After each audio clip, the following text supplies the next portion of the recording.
जय Hind friend, India और pride में आप सभी का स्वागत है। फ्रेंड्स, जैसे कि हम आचार्य रामचंद्र शुक्ल कृत हिंदी साहित्य के इतिहास में जो आदिकाल से संबंधित 4 प्रकरण था उसे हमने समाप्त कर लिया। यानी आदिकाल से जो भी रिलेटेड कॉन्सेप्ट थे, तथ्य थे रामचंद्र शुक्ल जी की रचना हिंदी साहित्य के इतिहास से, उसको हमने कंप्लीट कर लिया है। अब आपके टेस्ट की बारी है।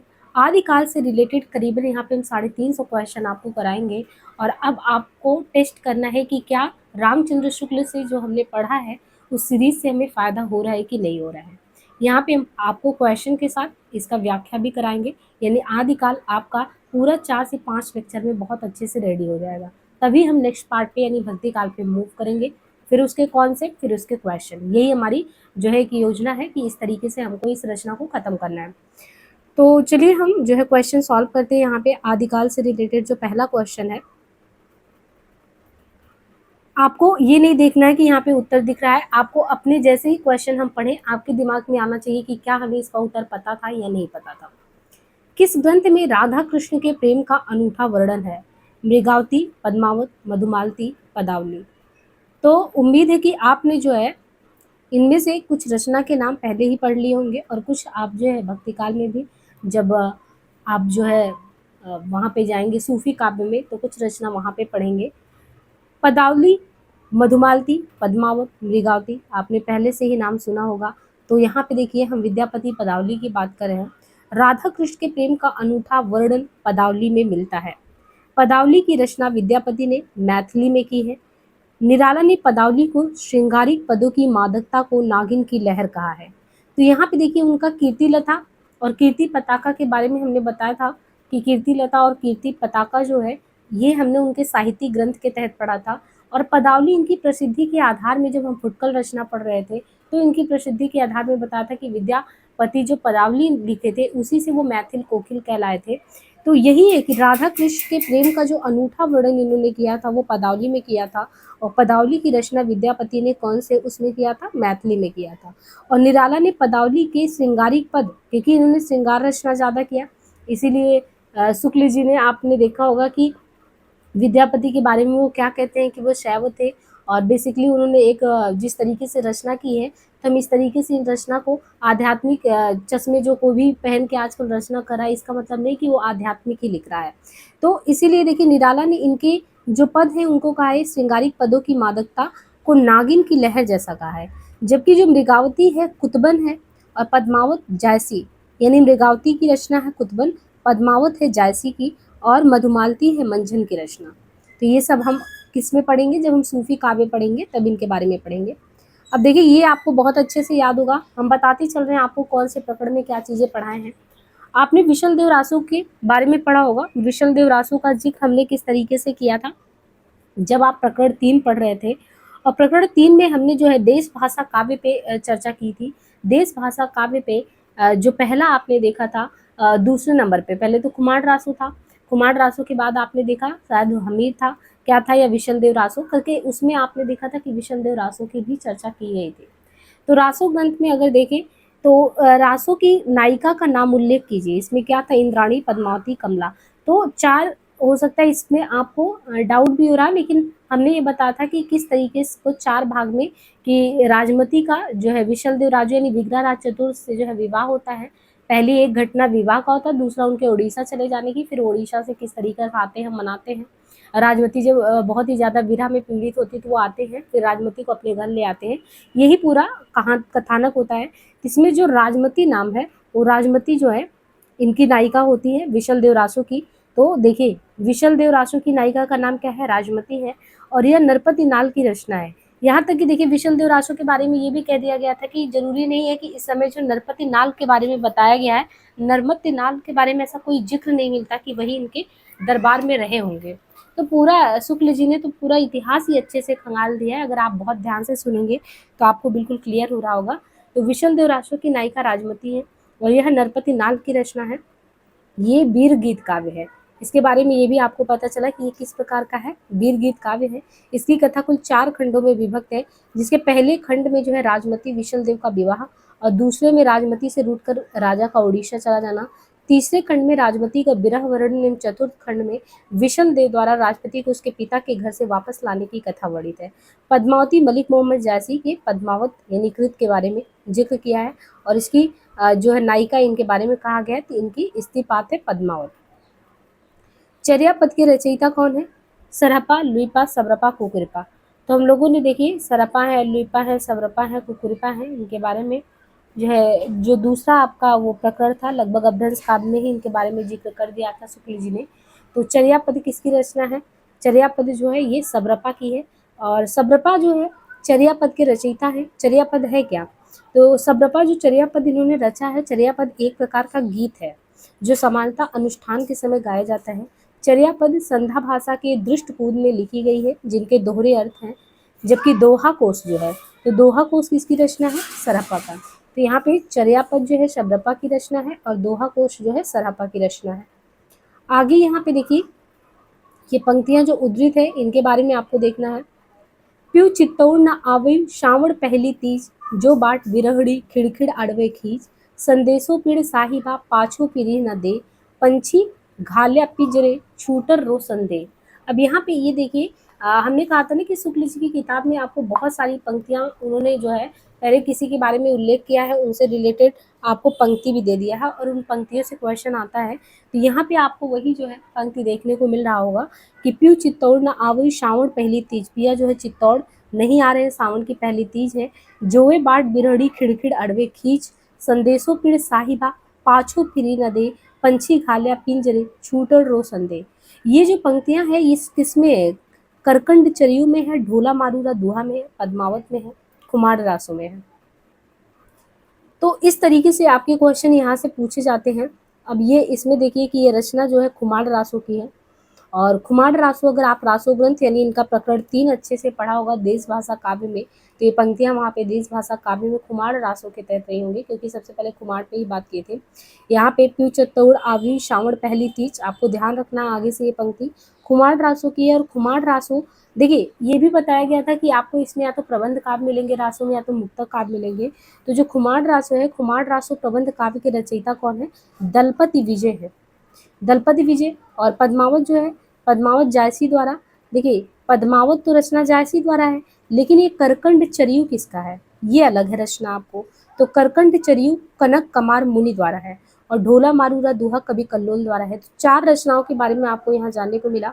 खुमार रासो पीयू चित्तौड़ आवयु हो गया, खुमार जो है दलपति विजय, पद्मावत जायसी के द्वारा और कंड जो एक करकंड चरियू है कन कमार मुनि और ढोला मारूरो दोहा जो है कवि कल्लोल द्वारा इनका जो है ग्रंथ है।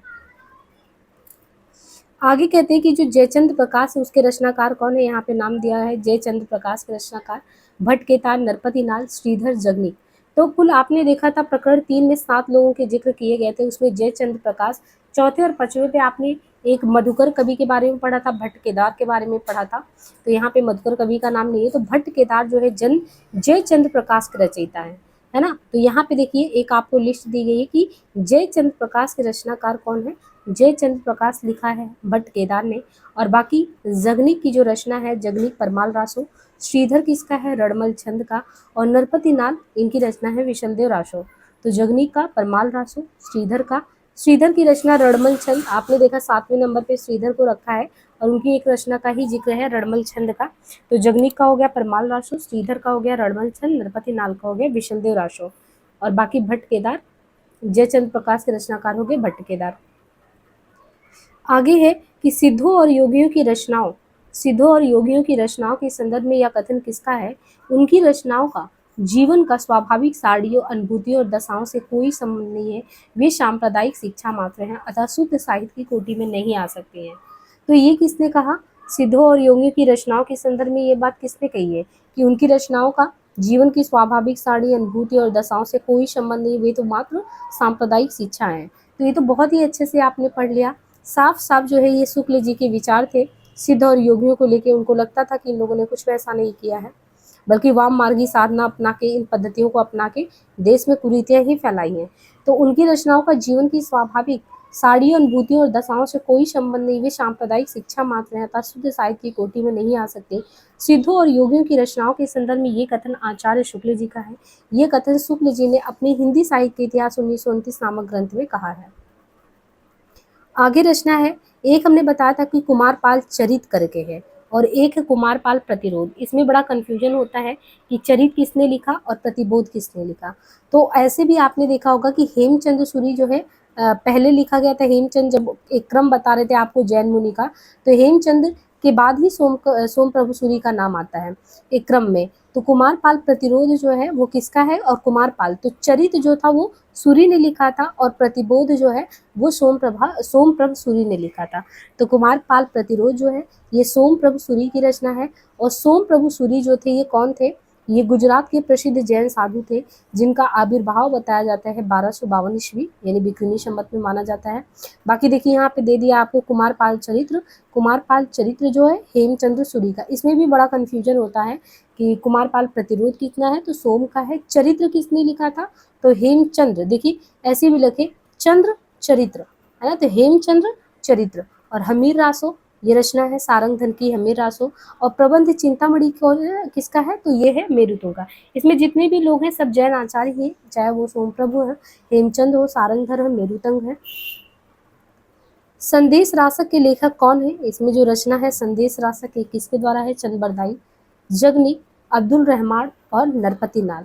तो देखिए यहाँ पे एक ही नाम आपको अब लगेगा, ये जो संदेश रासक है उसके रचनाकार कौन है, अब्दुल रहमान। अब्दुल रहमान जो संदेश रासक इन्होंने लिखा है, ये पहला कहा जाता है कि धर्म इतर रास ग्रंथ है, यानी धर्मेतर, धर्म से इतर जाकर कोई अब्दुल रहमान ने ही संदेश रासक ग्रंथ लिखा है।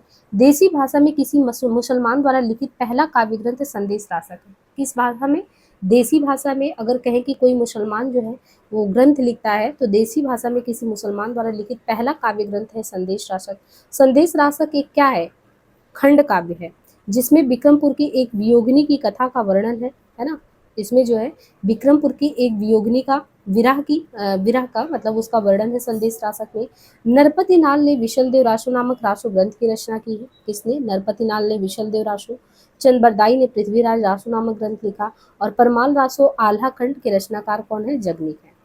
तो यहाँ पे आपको देखने में खास ये मिलेगा कि जो संदेश रासक है वो अब्दुल रहमान का है ना। और ये देसी भाषा में किसी मुसलमान द्वारा लिखित पहला काव्य ग्रंथ संदेश रासक है। एक खंड काव्य है, विक्रमपुर की एक वियोगिनी का वर्णन है। और नरपति नाल ने विशल देवी का, चंदबरदाई ने पृथ्वीराज रासो और आल्हा खंड जो है या परमाल जो है वो जगनीक का है। विद्यापति की पदावली मैथिली हिंदी में रचित होने पर भी निम्नलिखित में से किससे प्रभावित है, यानी यहाँ पे कह रहे हैं लेखक की जो विद्यापति की पदावली है वो मैथिली हिंदी में रचित होने पर भी निम्नलिखित में से किससे प्रभावित है। तो आपने देखा था कि पदावली की वजह से इन पे आरोप लगा था कि ये मतलब कि बांग्ला कवि है, इस तरीके से कहा गया था।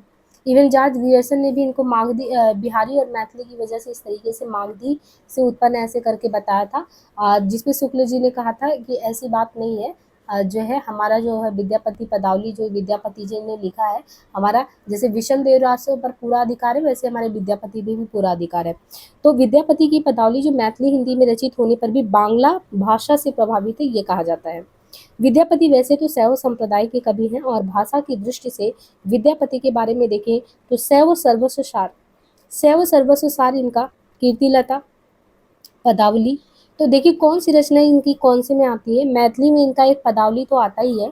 पदावली के अलावा इनका गोरक्ष विजय जो रचना है, गोरक्ष विजय जो है ये भी मैथिली में इनका लिखा है। और जो कीर्तिलता कीर्ति पताका हम सभी पढ़ते हैं ये इनका औहट में आता है, ठीक है, ये औहट में आता है।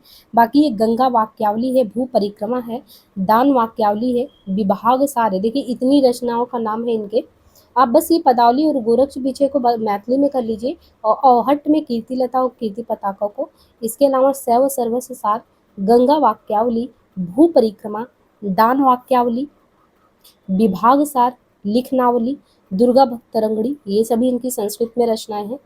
और बच्चन सिंह ने जो है विद्यापति को क्या कहा है, तो बच्चन सिंह ने विद्यापति को जातीय कवि कहा है। अभी आपने देखा था कि जो निराला है इनकी पदों को श्रृंगारिकता के लाक्षणिक रूप में नागिन की लहर कहा था, लेकिन बच्चन सिंह ने विद्यापति को जातीय कवि कहा है, और हजारी प्रसाद द्विवेदी ने विद्यापति को क्या कहा है?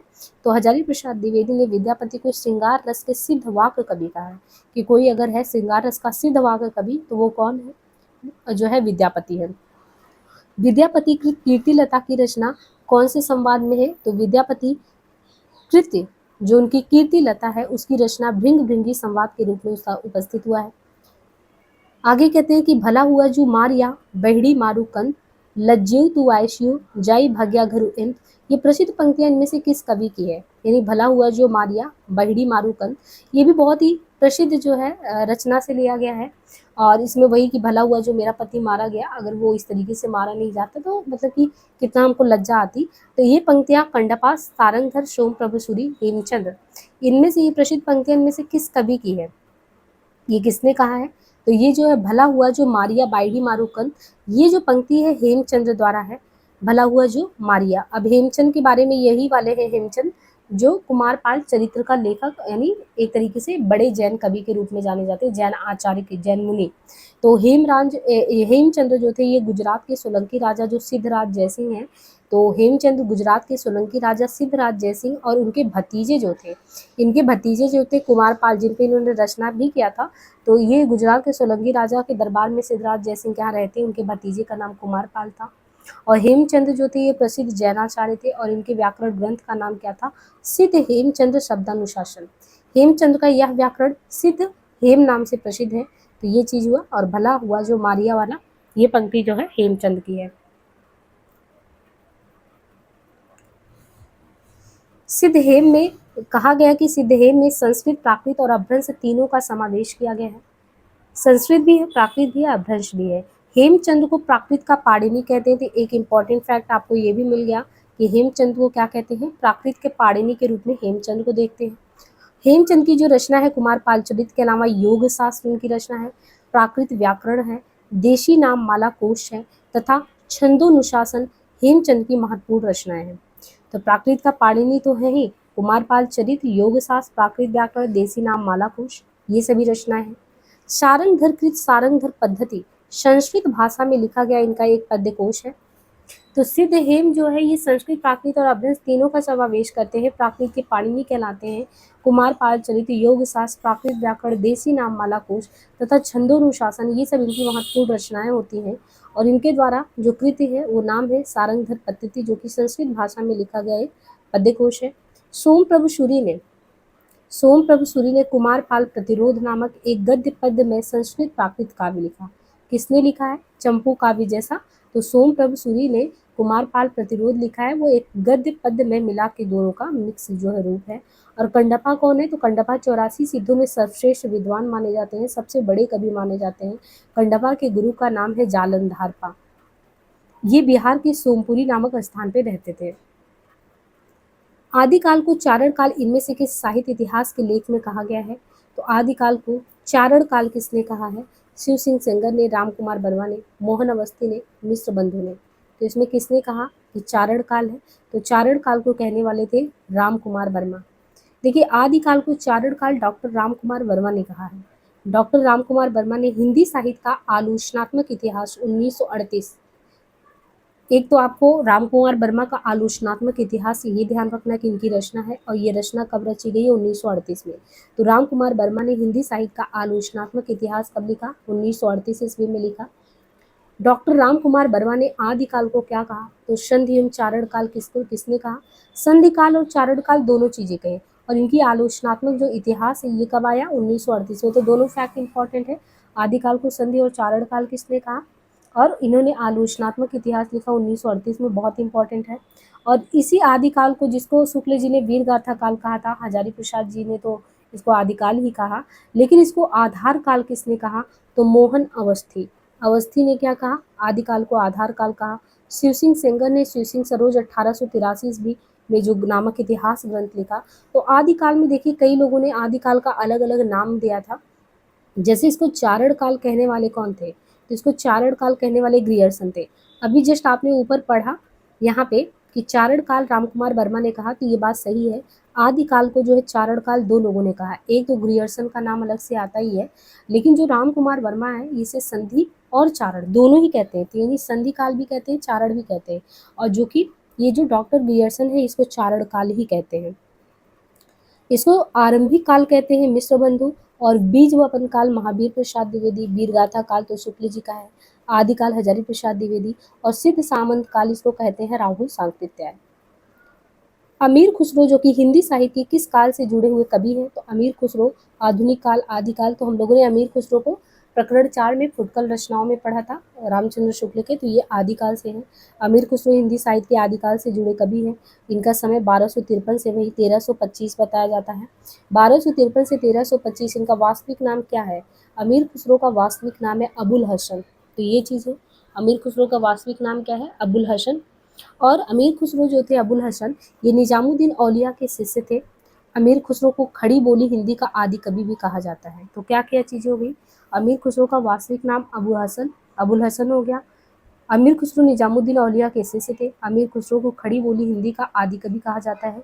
खुसरो ने दिल्ली के सिंहासन पर 11 राजाओं का आरोहण देखा। तो एक तो इनका वास्तविक नाम यहाँ पे बता दिया गया, अबुल हसन है, और निजामुद्दीन औलिया के शिष्य थे। खड़ी बोली हिंदी के आदि कवि के रूप में भी किनको जाना जाता है? तो खड़ी बोली हिंदी के आदि कवि के रूप में भी खुसरो हैं। और अपने सिंहासन पर 11 राजाओं का आरोहण देखा। डॉक्टर ईश्वरी प्रसाद ने अमीर खुसरो को महाकवि या कवियों में भी राजकुमार कहा है। तो ये भी पूछा जा सकता है कि किसको किसने कहा महाकवि या कवियों में राजकुमार? तो अमीर खुसरो को महाकवि या कवियों में राजकुमार की संज्ञा देने वाले हैं डॉक्टर ईश्वरी प्रसाद। विद्वानों ने अमीर खुसरो द्वारा रचित ग्रंथों की संख्या कितनी बताई है? तो विद्वानों ने अमीर खुसरो द्वारा रचित ग्रंथों की संख्या 100 बताई है। इनके प्रमुख ग्रंथ कौन से हैं? खालिक बारी इनके ग्रंथ हैं, पहेलियां हैं, मुकरियां हैं, दो सूखने हैं, गजल है। दान वाक्यावली के रचनाकार इनमें से कौन है? विद्यापति, जयदेव, भूषण, पद्माकर। तो दान वाक्यावली कौन है? विद्यापति। दान वाक्यावली के रचनाकार विद्यापति है। विद्यापति के गुरु का नाम क्या है? पंडित हरिमिश्र, तथा ये बिहार प्रांत के दरभंगा जिले के बिपसी नामक गांव में रहते थे। विद्यापति जो थे तिरहुत के राजा शिव सिंह और कीर्ति सिंह के राज दरबारी थे। तो देखिए हमने जो है विद्यापति के बारे में भी विस्तार से जो है बात किया था प्रकरण 4 में, यानी शुक्ल जी ने इनको प्रकरण 4 फुटकल रचना में विद्यापति और खुसरो को रखा था। तो विद्यापति के बारे में देखें तो दान वाक्यावली इनकी रचना है। अभी हमने एक लिस्ट देखा था जिसमें इनकी अवहट की रचना और अवहट के अलावा इनकी संस्कृत में बहुत सारी रचनाएं देखी, और जो है हमने मैथिली में देखा तो पद्मावती जो है पदावली इनकी रचना थी, और पदावली के अलावा एक रचना और इनका जो है उसमें आपने देखा कि जो है रचना इनका मैथिली में है। अवहट में तो कीर्तिलता पताका आ गया, बाकी दान वाक्यावली तो संस्कृत में था। तो विद्यापति के गुरु का नाम बताया है कि गुरु के इनके नाम क्या था? पंडित हरिमिश्र। विद्यापति के गुरु का नाम क्या था? पंडित हरिमिश्र था, और ये बिहार प्रांत के दरभंगा जिले के जो बिपसी नामक गांव में रहते थे। विद्यापति जो थे तिरहुत के राजा तिरहुत के जो राजा थे शिव सिंह और कीर्ति सिंह के राज दरबारी कवि भी रहे थे। विद्यापति द्वारा रचित जो दान वाक्यावली है वो एक संस्कृत ग्रंथ है जिसमें इन्होंने राजा शिव सिंह की वीरता और उदारता का चित्रण किया है। विद्यापति के अन्य संस्कृत ग्रंथ हैं जैसे शैव सर्वस्व स्वार और गंगा वाक्यावली। दान वाक्यावली है, गंगा वाक्यावली है, शैव सर्वस्व स्वार है। विद्यापति ने मैथिली भाषा में पदावली, मैथिली में क्या लिखा? हाँ यहाँ पे ये आ गया, गोरक्ष विजय नाटक लिखा था, ध्यान से उतर गया था अभी। विद्यापति ने मैथिली भाषा में लिखा था पदावली। इनके अलावा एक रचना और था गोरक्ष विजय नाटक, और इसके अलावा कीर्तिलता कीर्ति पताका ये अवहट में लिखा गया था। और फिर बच्चन सिंह ने विद्यापति को क्या कहा है? तो बच्चन सिंह ने विद्यापति को जातीय कवि कहा। निराला ने क्या कहा? तो निराला ने पदावली के श्रृंगारिक पदों की मादकता को नागिन की लहर कहा। विद्यापति शैव संप्रदाय के कवि थे। राजा लक्ष्मण सेन के सभाकवि जयदेव ने 12 सर्गों में कोमलकांत पदावली में गीत गोविंद की रचना की। तो राजा लक्ष्मण सेन जो थे उनके सभा कवि कौन थे? राजा लक्ष्मण सेन के सभा कवि थे जयदेव, और इनके लक्ष्मण सेन के सभा कवि जो जयदेव थे उन्होंने 12 सर्गों में कोमलकांत पदावली में क्या लिखा था? गीत गोविंद। पद्माकर जो कि रीतिकालीन कवि है, इन्होंने प्रबोध पचासा, गंगा लहरी, राम रसायन जैसे ग्रंथों की रचना की है। तो ये पद्माकर का हो गया, प्रबोध पचासा, गंगा लहरी और राम रसायन। और भूषण ने शिवराज भूषण, शिवा पाणी, छत्रसाल दशक ये सभी रचनाएं रची थी।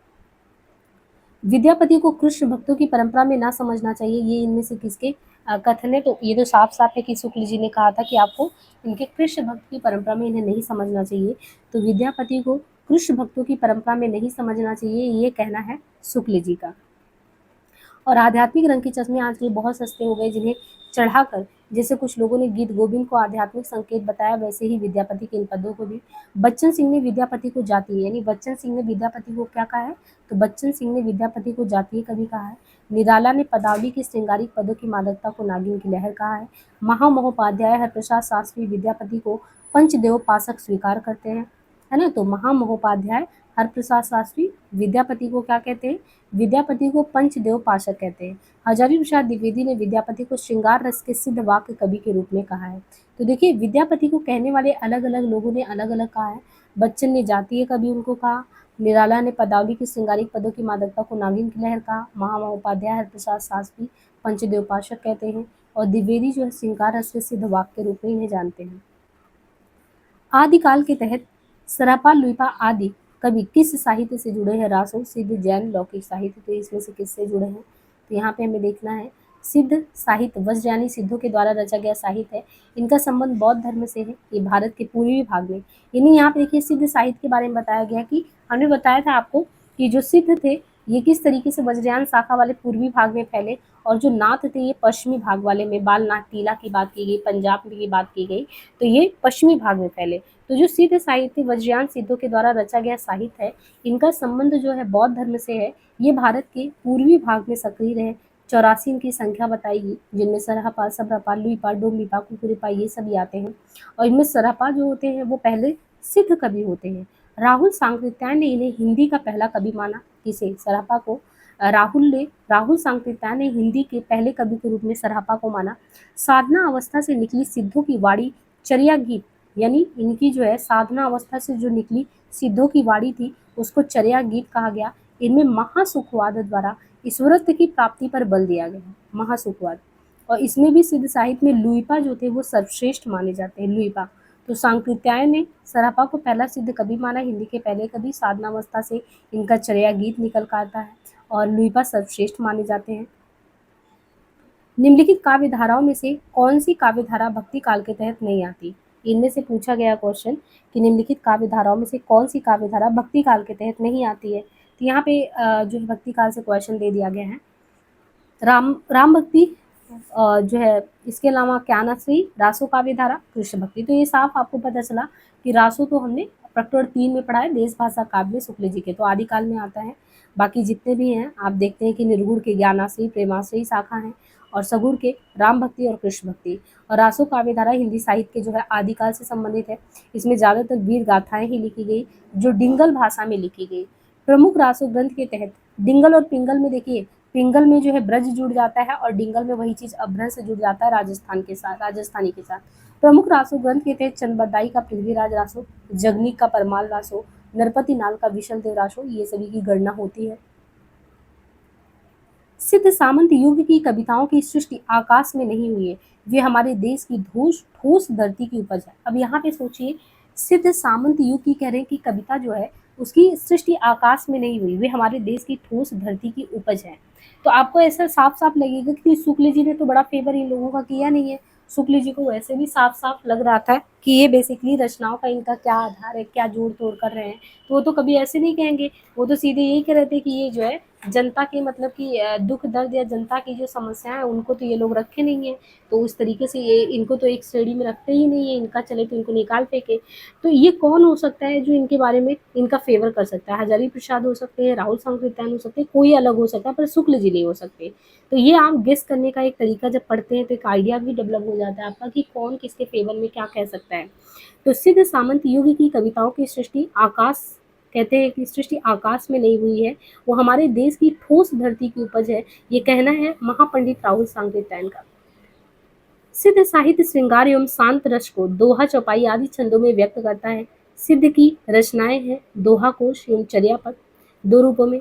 सिद्ध साहित्य की प्रमुख विशेषता है वेद, उपनिषद, यज्ञ आदि का विरोध करना, योग द्वारा ब्रह्म की प्राप्ति करना, ईश्वर प्राप्ति गुरु द्वारा संभव है, भाषा में अपभ्रंश मिश्रित देसी भाषा का प्रयोग करना तथा डिंगल और पिंगल भाषा का प्रयोग करना, ये विशेषताएं हैं। माया मोह का ये खंडन करते हैं और त्याग जरूरी मानते हैं, जीवन में त्याग जरूरी है।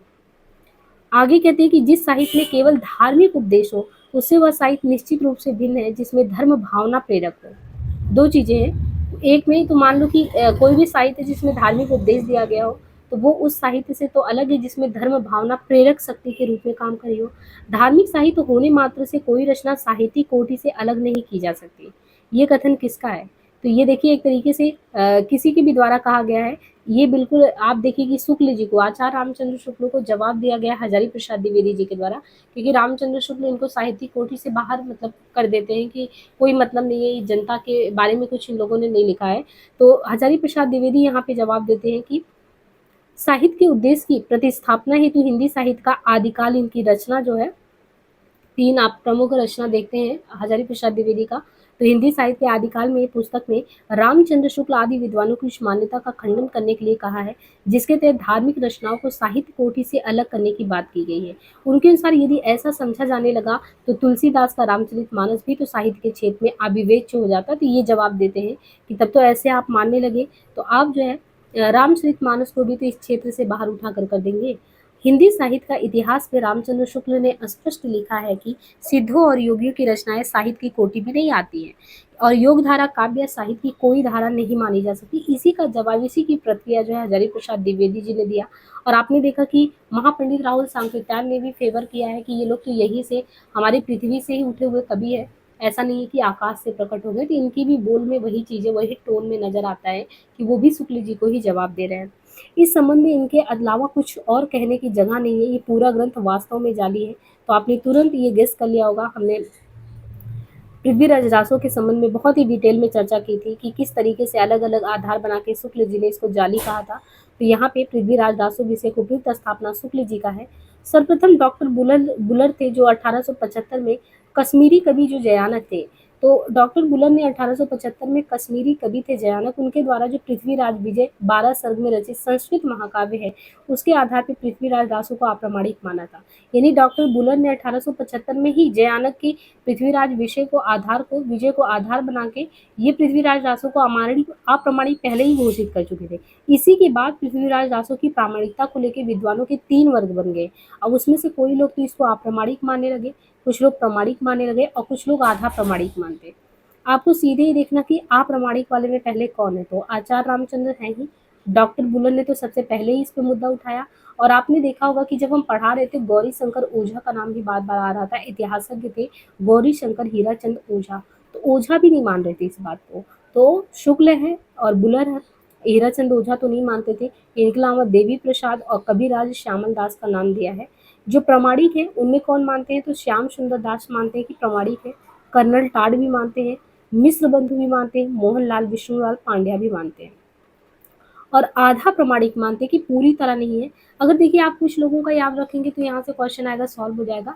आप 3 नाम तो अच्छे से उसमें याद रखिए जो बिल्कुल मानते हैं कि ये प्रमाणिक है ही नहीं, पूरी तरह जाली है। बुलर ने पहली बार शोध किया था, उन्होंने बताया था। फिर बुलर के बाद आपने देखा शुक्ल जी नहीं मानते हैं। बुलर और शुक्ल के अलावा हीराचंद ओझा के बारे में बार बार वहाँ भी जिक्र हमने किया था जब पढ़ा रहे थे। ये 3 लोग तो सिरे से खारिज करते हैं। तो हजारी प्रसाद द्विवेदी को सोचिए वो किस कैटेगरी में आएंगे। तो हजारी प्रसाद आधा मानते हैं सही है, आधा मानते हैं गलत है।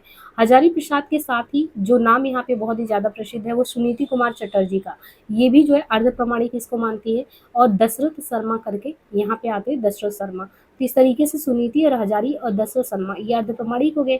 इसके बाद जो भी है श्याम सुंदर है, कन्नड़ डाट है, मिश्र बंधु है, मोहनलाल, ये प्रमाणिक वाले हैं। इस ग्रंथ में श्रृंगार की ही प्रधानता है, वीर रस का किंचित आभास मात्र है। मतलब किसमें श्रृंगार ज्यादा है और वीर रस का बस किंचित मात्र आभास है। शुक्ल जो किसके बारे में कहते हैं, तो श्रृंगार ज्यादा है, वीर रस कम है विशल में, विजय पाल रासों में, कुमार रासों में, और साथ ही साथ कुमार रासों के अलावा पृथ्वीराज रासों में। तो ये किसके बारे में कहते हैं, विशल देव रासों के बारे में। वैसे तो कहा जाता है वो वीरता परक काव्य है, लेकिन कहते हैं शुक्ल जी कहते हैं कि इस ग्रंथ में अगर देखें तो इस ग्रंथ में जो है श्रृंगार की ही प्रधानता है। यानी ज्यादातर आप देखेंगे तो श्रृंगारिक पद ही विद्यमान है, वीर रस का तो बस किंचित आभास मात्र दे दिया गया है। रामचंद्र शुक्ल की ये मान्यता विशल देव रासों के संदर्भ में है। अपने ग्रंथ हिंदी साहित्य का इतिहास 1929 ईस्वी के आदिकाल के प्रकरण 3 में, अब देखिए यहाँ पे हमने आपको जो पढ़ाया है आदिकाल का प्रकरण 3, देखिए यहाँ पे देश भाषा काव्य का जिक्र हुआ, इसलिए हमने कहा वो सीरीज जो है शुक्ल जी की आपको पहले बहुत ध्यान से सुनना है, तभी यहाँ के आके क्वेश्चन यहाँ पे सॉल्व करना है। थोड़ी आपकी पहले से प्रिपरेशन होनी चाहिए, तब आप अपने आप को जस्टिफाई कर पाएंगे कि आप क्वेश्चन कर पा रहे हैं नहीं कर पा रहे हैं, और हम जैसा विश्लेषण कर रहे हैं उससे चीज़ें आपको क्लियर हो रही है कि नहीं। विश्वास मानिए अगर इस सीरीज को आप कंटिन्यू बहुत अच्छे से देखते हैं तो आपके फैक्ट के साथ यहाँ पे क्वेश्चन दोनों बहुत अच्छे से प्रिपेयर हो जाएंगे। एक विश्वास भी आपको आएगा कि आपने जो सबसे ज़रूरी है हिंदी साहित्य के प्रतियोगी विद्यार्थी के लिए हिंदी रामचंद्र शुक्ल की किताब, उसको आपने बहुत अच्छे से फिनिश कर दिया है।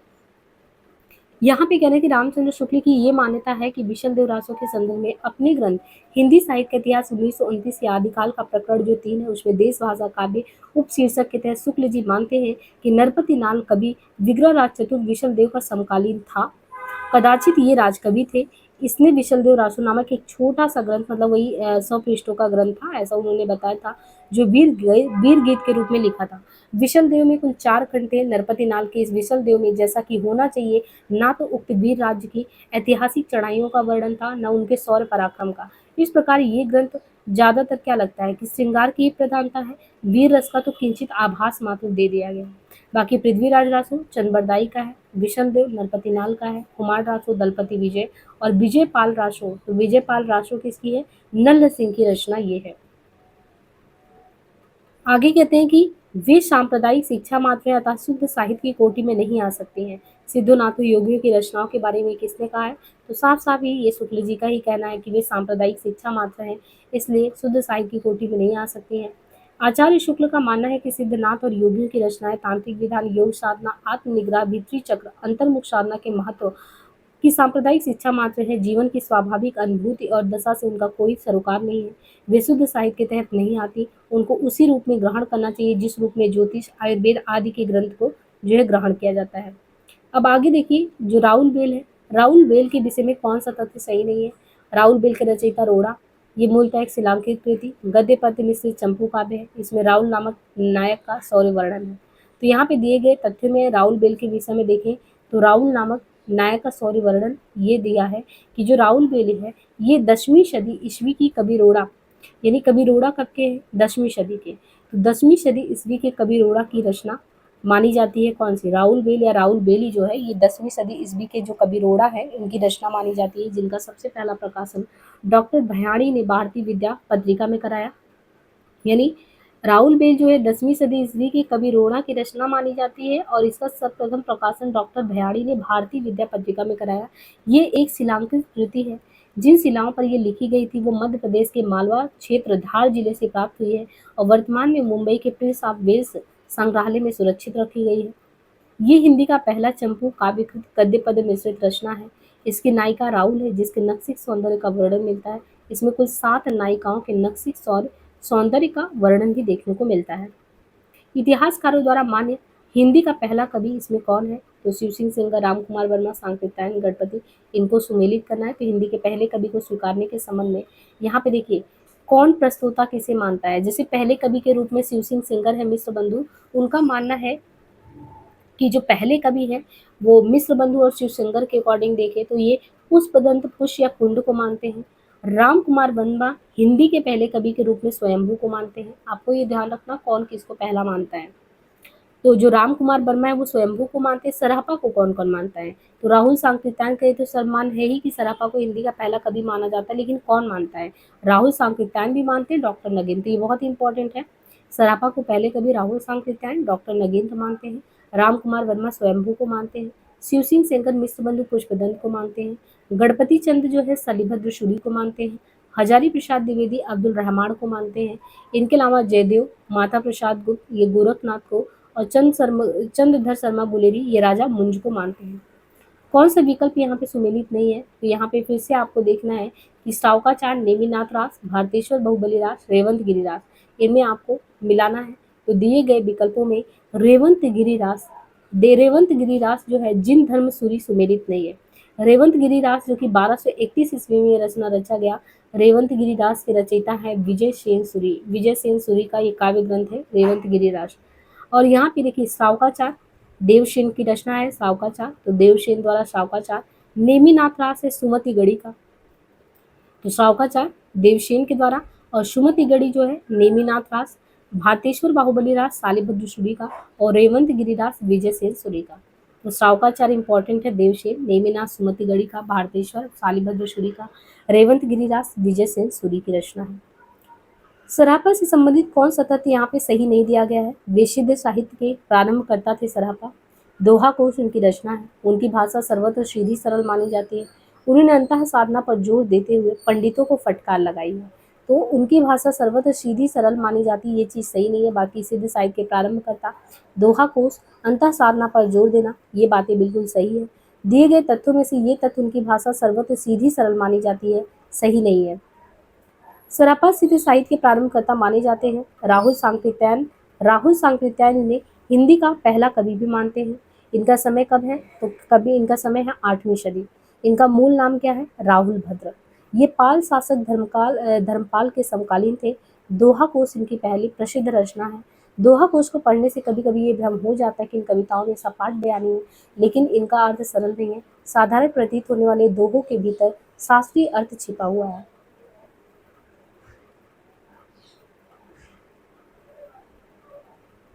शंकराचार्य के बाद इतना प्रभावशाली और शंकराचार्य के बाद इतना प्रभावशाली और इतना महिमान्वित महापुरुष भारतवर्ष में दूसरा नहीं हुआ। हजारी प्रसाद द्विवेदी की ये उक्ति किसके विषय में है? तो ये है गोरखनाथ के बारे में।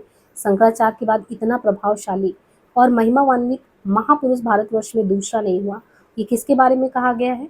ये कहा गया है गोरखनाथ के बारे में। हजारी प्रसाद द्विवेदी की ये उक्ति गोरखनाथ के संबंध में है। किसने कहा था? ये हजारी प्रसाद द्विवेदी की कह रहे कि ये उक्ति गोरखनाथ के संबंध में ये है। गोरख जगायो जोग भक्ति भगायो लोग, ये तुलसीदास जी कहते हैं, गोरख जगायो जोग भक्ति भगायो लोग। ये पंक्ति आपने देखा था कि जब हम रचना पढ़ा रहे थे तो उस दौरान ये रचना में आया हुआ था। तो इनको आपको देखना है ध्यान से कि ये जो है किसने कहा है। जो है गोरख जगायो जोग भक्ति भगायो लोग। सिद्ध संप्रदाय का विकसित और परिवर्तित रूप ही नाथ संप्रदाय है।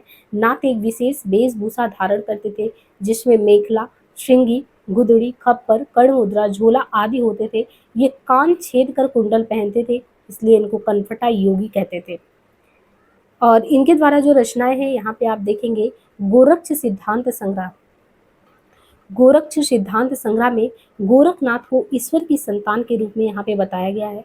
और गोरखनाथ का समय राहुल सांकृत्यायन ने कब बताया? तो लगभग वही सांकृत्यायन ने 845 ईस्वी इसकी रचना का समय माना है।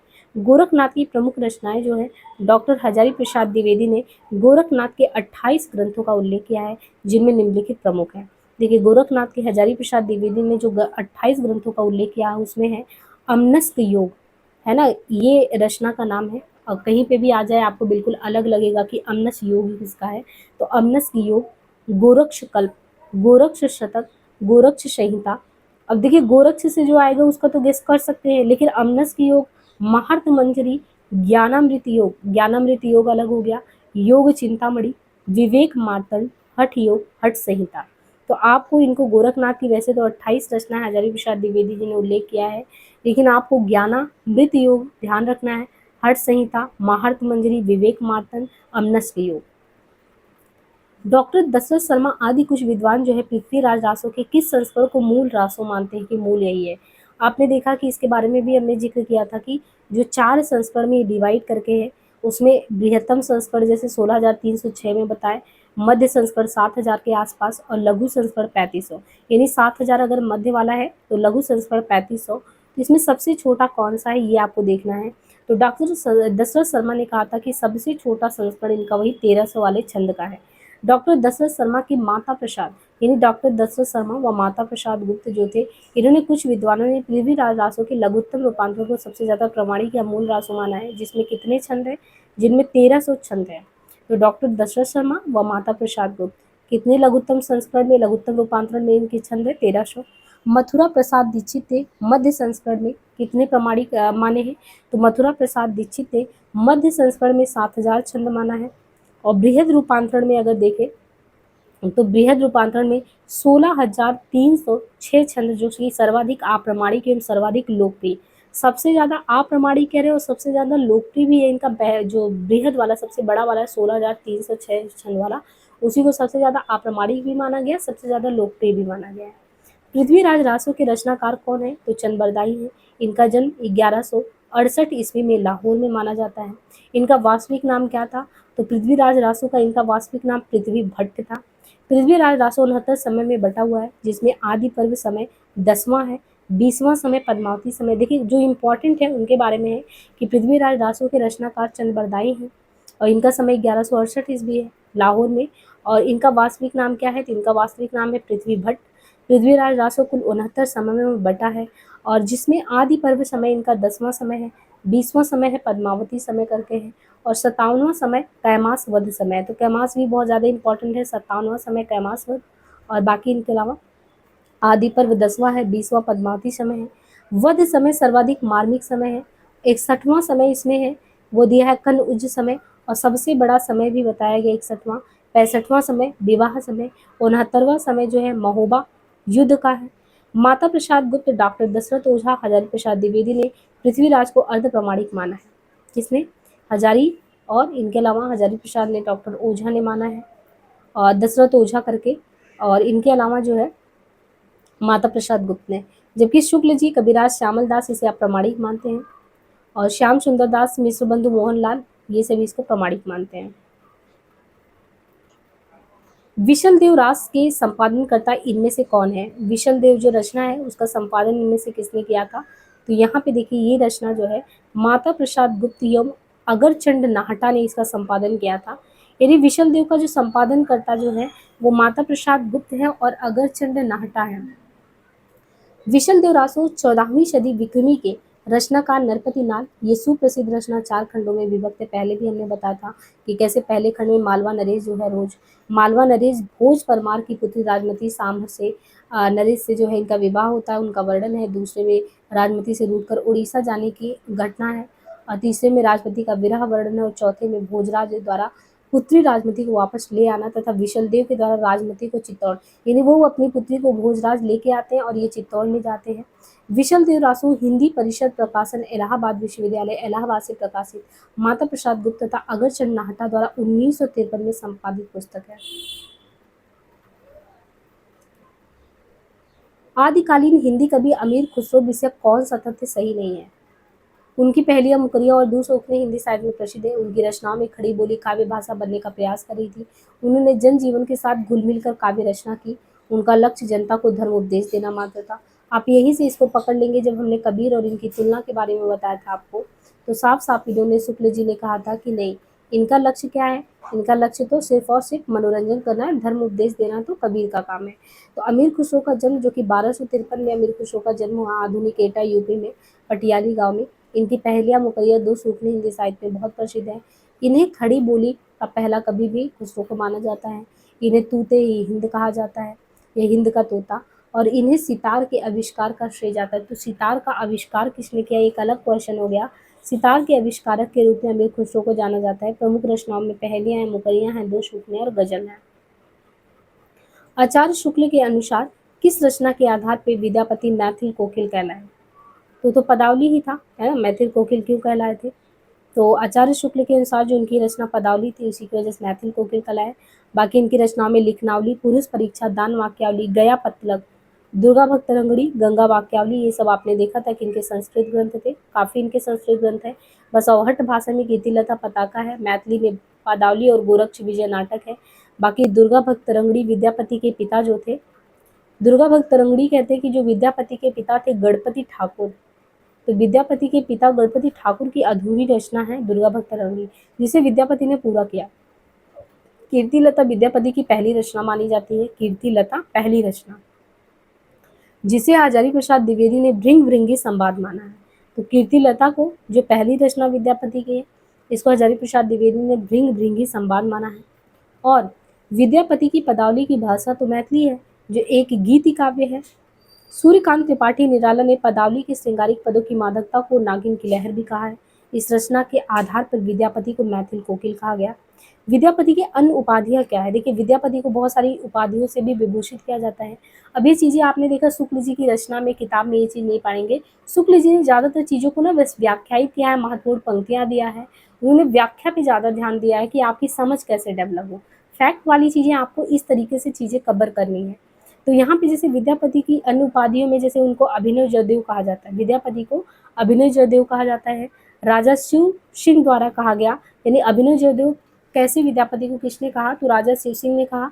कवि शेखर इनको कहा जाता है विद्यापति को, खेलन कवि कहते हैं, वयाह संधि के कवि कहते हैं और कवि कंठहार कहते हैं, दशावधान कहते हैं। अब इस तरीके से चीज़ों को पढ़ने के लिए इसीलिए आपको फैक्ट भी पढ़ना ज़रूरी है, साथ ही साथ इसके जो डिस्क्राइब पैटर्न के अकॉर्डिंग क्वेश्चन आ रहे हैं इन डेप्थ में, इसलिए शुक्ल जी की रचना को भी पढ़ना जरूरी है। आपको दोनों मिला के प्रीवियस के क्वेश्चन को भी करना है। तो अभिनव जयदेव राजा शिव सिंह द्वारा प्रदत्त, कवि शेखर, खेलन कवि, वयासंधि के कवि, कवि कंठार, दशावधान। इनमें से कौन सा विवरण सही नहीं है? अब देखिए इसमें से कौन सा विवरण जो है वो सही नहीं है। सिद्धों की वाम मार्गी भोग साधना की प्रक्रिया में नाथपंथियों की, देखिए सिद्धों की जो वाम मार्गी भोग साधना थी उनकी प्रक्रिया में ही नाथपंथी हठयोग लेकर आए थे। जैन साहित्य में आचार, रास, फागु और चरित आदि शैली में ये रचा गया। हिंदी प्रदेश के पूर्वी भाग में जैन साधु ने हिंदी कविताओं के माध्यम से जैन मत का प्रचार किया। सिद्ध साहित्य बौद्ध धर्म की वज्रयान उपशाखा से ही विकसित हुआ। अब आपने देखा कि पूर्वी भाग में क्या जैन साधु आए थे, तो ये चीज़ बिल्कुल गलत है। यहाँ पे दिए गए विवरणों में से हिंदी प्रदेश का जो पूर्वी भाग है, पूर्वी भाग में जैन साधु ने हिंदी कविताओं के माध्यम से जैन मत का प्रचार किया, ये सही नहीं है। महावीर स्वामी द्वारा जैन धर्म का प्रचार भारत में तेजी से हुआ। आरंभ में इस धर्म का प्रचार बिहार है, तिरहुत है और अवध के प्रांतों तक ही सीमित था। मगध में 12 वर्षों की लंबी अवधि तक भीषण अकाल की स्थिति के कारण सहस्त्रों जैनी सा परिवार प्रसिद्ध जैन साधु भद्रबाहु के साथ मैसूर राज में श्रवणबेलगोला नामक स्थान पर चले गए। यहीं से यह धर्म दक्षिण भारत में फैल गया। कुषाण काल में मथुरा जैन धर्म का केंद्र बना और यहीं से यह मत धीरे धीरे गुजरात, काठियावाड़ में प्रसारित हुआ। ओडिशा के राजा खारवेल जैन धर्म के अनुयायी थे। इनका प्रयास था कि जैन धर्म का अद्भुत उत्थान हो। तो यहाँ पे आपका जो सी नंबर है ये बिल्कुल जो है देखा जाए तो ये सही नहीं है। सिद्धों की वाम मार्गी शाखा से ही अगर प्रतिक्रिया स्वरूप नाथपंथी आया, बिल्कुल सही है। जैन साहित्य में आचार, रास, फागु, चरित ये शैलियों में लिखा जाता, सही है। और सिद्ध साहित्य बौद्ध धर्म की वज्रयान उपशाखा से विकसित है, ये भी बिल्कुल सही है। अपभ्रंश के कवियों को विस्मरण करना हमारे लिए हानि की वस्तु है। ये कवि हिंदी काव्य धारा के पहले स्रष्टा थे। ये कहना किसका है? क्योंकि देखिए अपभ्रंश के कवियों को ऐसे ही सिद्ध को, आप नाथ को, इन सबको निकाल देते, जैसे शुक्ल जी कह रहे थे, तो कहते कि अगर हमने निकाल दिया तो ये हमारी हिंदी की ही हानि होगी। ऐसा किसने कहा था? राहुल सांकृत्यायन। इसलिए तो इन्होंने ये भी फेवर किया था ना कि इनके बारे में कि कोई आकाश से थोड़ी उत्पन्न हुए हैं, ये हमारे बीच से ही है, हमारी पृथ्वी की ही धरा से ही है ये सब।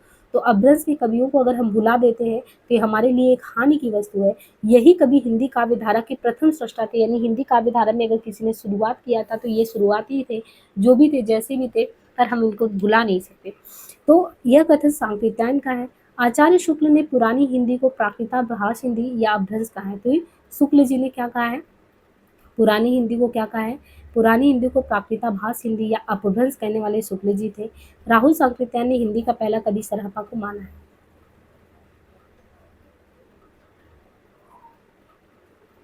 इस पुस्तक की भाषा को कवि ने स्वयं अवहट कहा था। इसमें बीच बीच में मैथिली भाषा के प्रयोग आ गए हैं, यानी इस पुस्तक की भाषा को कवि ने स्वयं तो अवहट कहा था, लेकिन बीच बीच में मैथिली भाषा के प्रयोग भी आ गए हैं। भाषा के अध्ययन की दृष्टि से इस पुस्तक का महत्व है ही। हजारी प्रसाद द्विवेदी का ये कहना किस कृति के बारे में है? तो ये है इनका कीर्ति लता के बारे में। कि पुस्तक के बारे में तो ये कहा गया कि कीर्ति लता अवहट में है, वैसे भी कीर्ति लता पताका अवहट में ही आता है, लेकिन कह रहे हैं कि बीच बीच में मैथिली के जो है टर्म वो प्रयोग कर लिए गए हैं। तो आचार्य हजारी प्रसाद द्विवेदी का उपयुक्त कहना है कीर्ति लता के बारे में। कीर्ति लता जो कि विद्यापति की ऐतिहासिक रचना है, और विद्यापति ने इसको कहा गया कि कीर्ति लता को ही विद्यापति ने कहानी कहा है, कहानी। कीर्ति लता और पताका इनकी अवहट रचना है, जिसमें इन्होंने इनके आश्रयदाता कीर्ति सिंह एवं शिव सिंह की वीरता और उदारता का वर्णन किया है।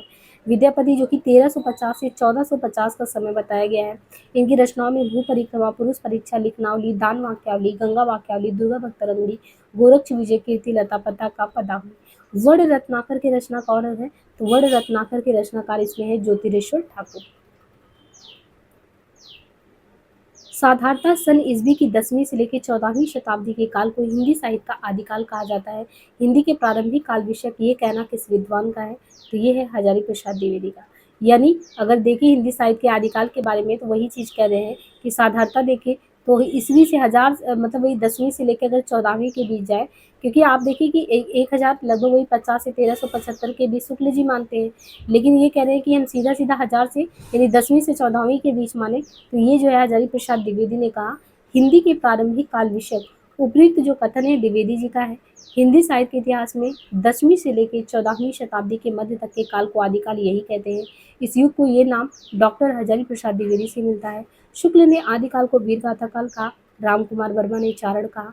डॉक्टर नगेन के अनुसार वास्तव में आदिकाल ही ऐसा नाम है जिसे किसी न किसी रूप में सभी साहित्यकारों ने स्वीकारा है। तो ये डॉक्टर नगेन कहते हैं कि इन सब में सारे नामों में एक ऐसा नाम है, वास्तव में आदिकाल ही ऐसा नाम है जिसे किसी न किसी रूप में सभी साहित्यकारों ने स्वीकार किया है।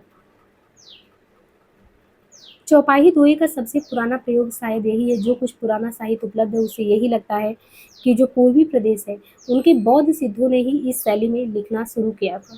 तो चौपाई दोहे का सबसे पुराना प्रयोग शायद यही है। जो कुछ पुराना साहित्य उपलब्ध है उससे यही लगता है कि जो पूर्वी प्रदेश के बौद्ध सिद्ध ने इस शैली में लिखना शुरू किया। ये किसके बारे में कहा गया है? तो हजारी प्रसाद द्विवेदी ने कहा है।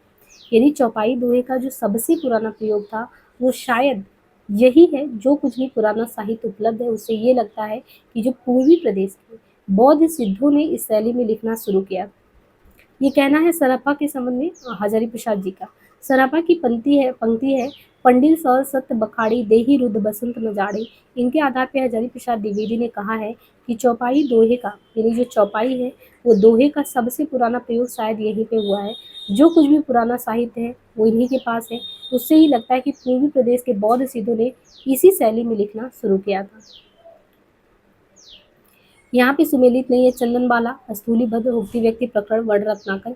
यहाँ पे क्रम से देखिए तो स्थूलीभद्र रास किसकी रचना है? तो ये स्थूलीभद्र रास जो है विजय सेन सूरी की रचना नहीं है, यानी ये इनकी नहीं है बल्कि जिनधर्म सूरी की है। तो स्थूलीभद्र रास किसकी है? जिनधर्म सूरी की है।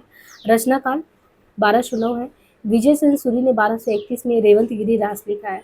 तो स्थूलीभद्र रास के बारे में तो नहीं, यहाँ पे विजय सेन सूरी, जिनधर्म सूरी और रचना बताया 1209। और इनके अलावा विजय सेन सूरी ने 1231 में रेवंत गिरी रास लिखा। आसगू जो कवि है इनका ग्रंथ है आसगू कवि का चंदन बाला रास। आसगू चंदन बाला रास और ये है 1200 में, यानी चंदन बाला रास जो लिखा गया वो 1200 में लिखा गया है। और जिन धर्म सूरी ने जो स्थूलीभद्र रास लिखा है ये जो रचना इनका 1209 ईस्वी में है।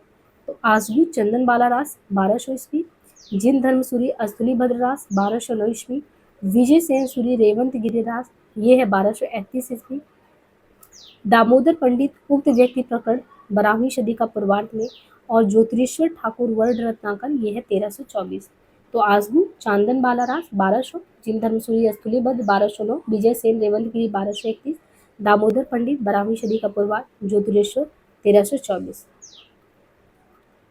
कुवलय माल कथा के लेखक इनमें से कौन है? किसने कुवलय माल कथा लिखा? इसमें सोमप्रभ, धर्मसूरी, मुनि विजय, उद्योतन सूरी। तो इसमें है उद्योतन सूरी। कुवलय माला कथा के लेखक का नाम क्या है? कुवलय माला कथा किसने लिखा है? उद्योतन सूरी ने लिखा है। धर्मसूरी ने जम्बू स्वामी रासा की रचना की और सोमप्रभ सूरी ने कुमार पाल प्रतिरोध की रचना की है।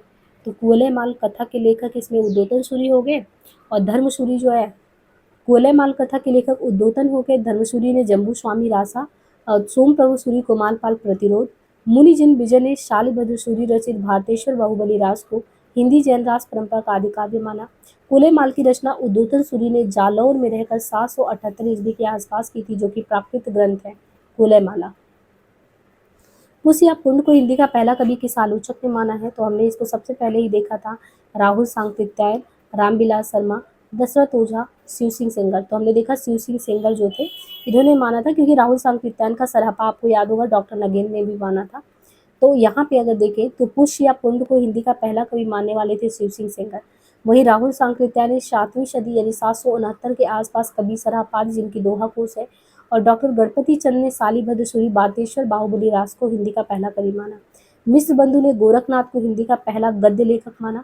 यदि मिश्र बंधु ने गोरखनाथ को हिंदी में पहला कौन है जो गद्य लेखन का काम किया है, तो मिश्र बंधु ने गोरखनाथ को माना हिंदी का पहला गद्य लेखक। राम कुमार वर्मा ने स्वयंभू को हिंदी का पहला कवि माना। शुक्ल ने राजा मुंज से हिंदी साहित्य का आरंभ माना है, तो शुक्ल ने राजा मुंज से माना है। किसने किसे माना, इनको जरूर ध्यान रखिएगा, ये यूपी टीजीटी का पीजीटी का क्वेश्चन है।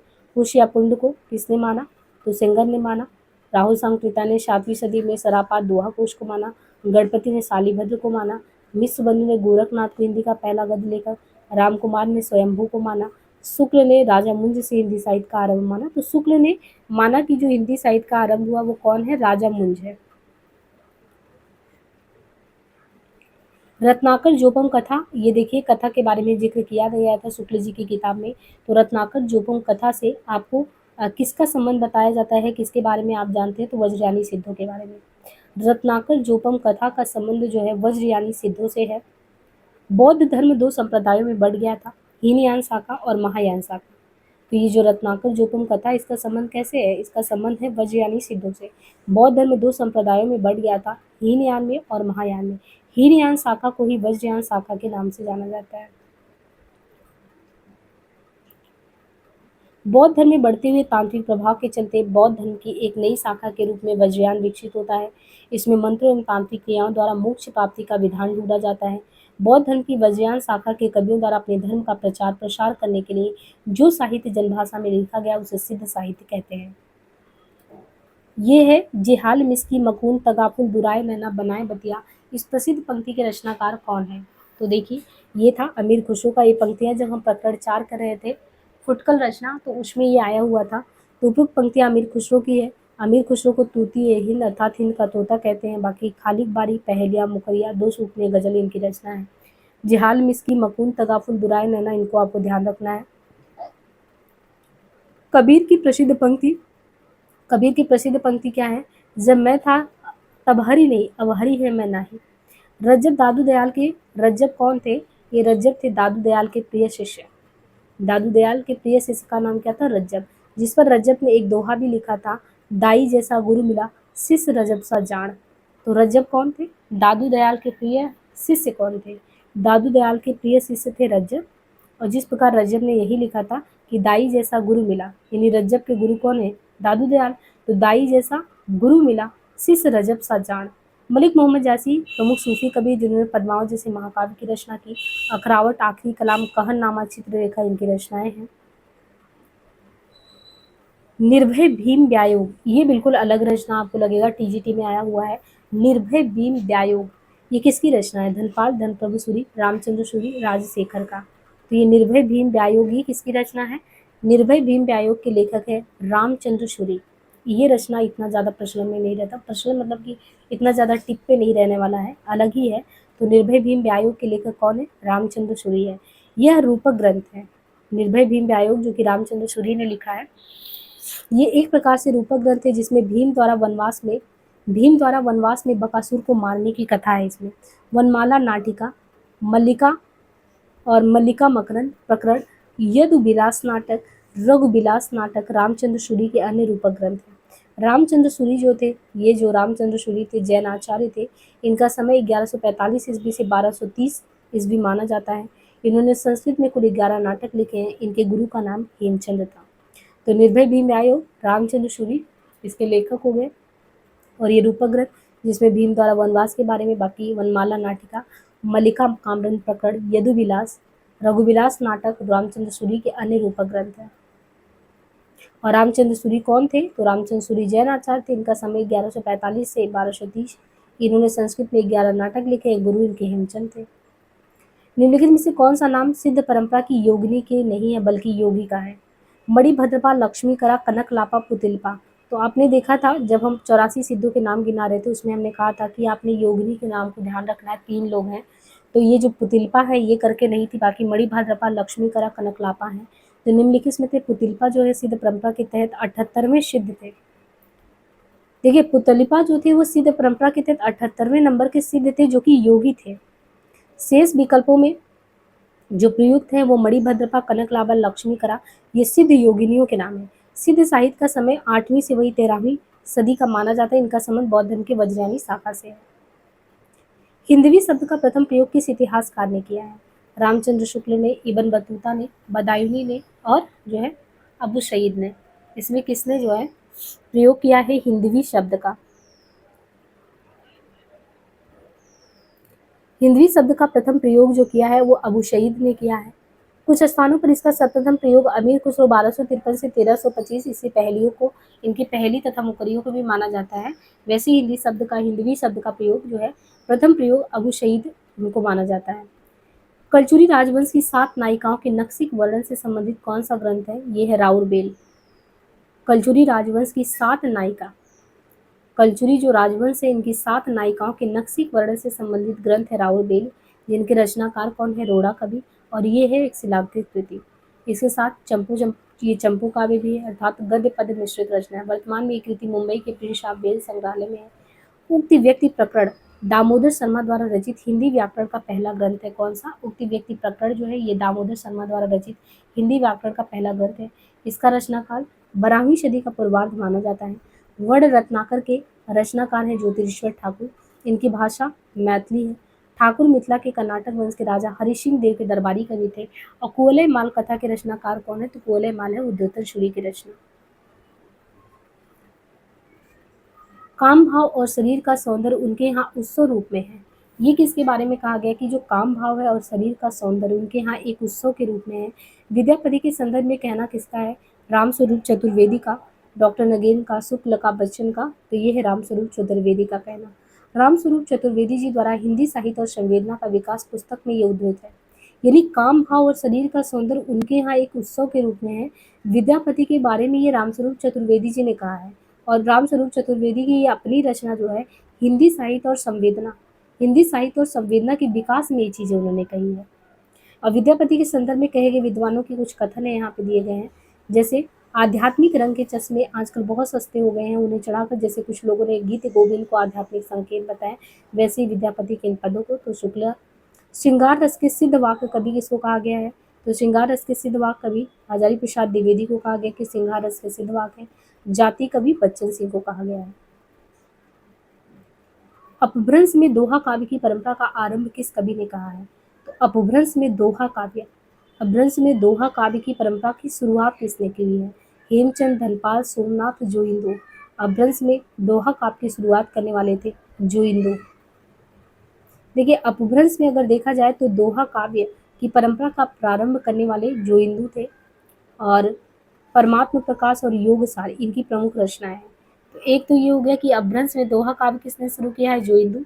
और जोइंदू की रचना कौन सी है? परमात्म प्रकाश है, योग सार इनकी प्रमुख रचनाएं हैं। दोनों रचनाएं 6ठी सदी के धर्म दर्शन और इंद्रिय निग्रह को आधार मानकर लिखी गई है। तो दोहा कुश, जोइंदू, परमात्म प्रकाश और योगसार इनकी प्रमुख रचनाएं। दोनों रचनाएं 6ठी सदी के धर्म दर्शन एवं इंद्रिय निग्रह को आधार बनाकर लिखी गई है। हेमचंद अपने समय के सबसे प्रसिद्ध जैन आचार्य थे।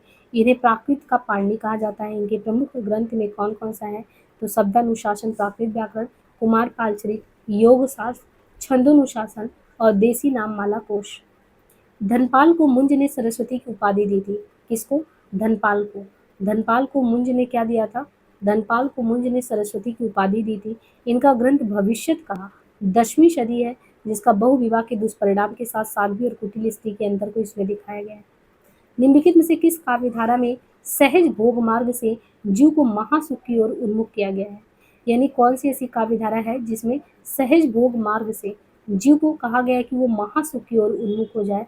तो ये है सिद्ध साहित्य में कहा गया है। सिद्ध साहित्य में ही सहज भोग मार्ग से जीव को महासुख की ओर उन्मुख करने की बात की गई है। सिद्ध साहित्य में सिद्धों में पंचमकार यानी मांस, मछली, मदिरा, मुद्रा, मैथुन की दुष्प्रवृत्ति देखने को मिलती है। साधना पद्धति में शिव शक्ति के युगल रूप की उपासना की जाती है। सिद्धों की चरम उत्कर्ष काल 8वीं से वही 10वीं शताब्दी के मध्य बताया गया है। सिद्धों के विषय में सबसे पहली जानकारी ज्योतिरीश्वर ठाकुर की रचना वर्ण रत्नाकर में मिलता है।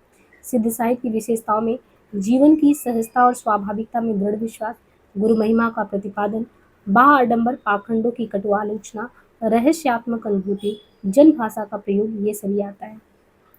रामचंद्र शुक्ल के अनुसार जो चंद्रबरदाई हैं वो केवल कवित्व के रचयिता हैं, हिंदी के पहले महाकवि हैं, केवल दोहा और तोमर के रचयिता हैं, व्याकरण में पारंगत है।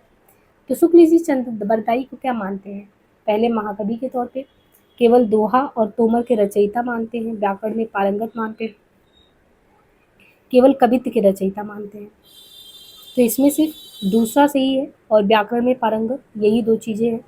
क्योंकि आपने देखा उस समय के जितने भी छंद है लगभग उन सब में इन्होंने अपनी लेखनी चलाई थी। तो रामचंद्र शुक्ल के अनुसार जो चंद परताई थे हिंदी के पहले महाकवि और पृथ्वीराज रासो हिंदी साहित्य का पहला महाकाव्य। शुक्ल जी के अनुसार जो चंद बरदाई है वो व्याकरण में पारंगत थे।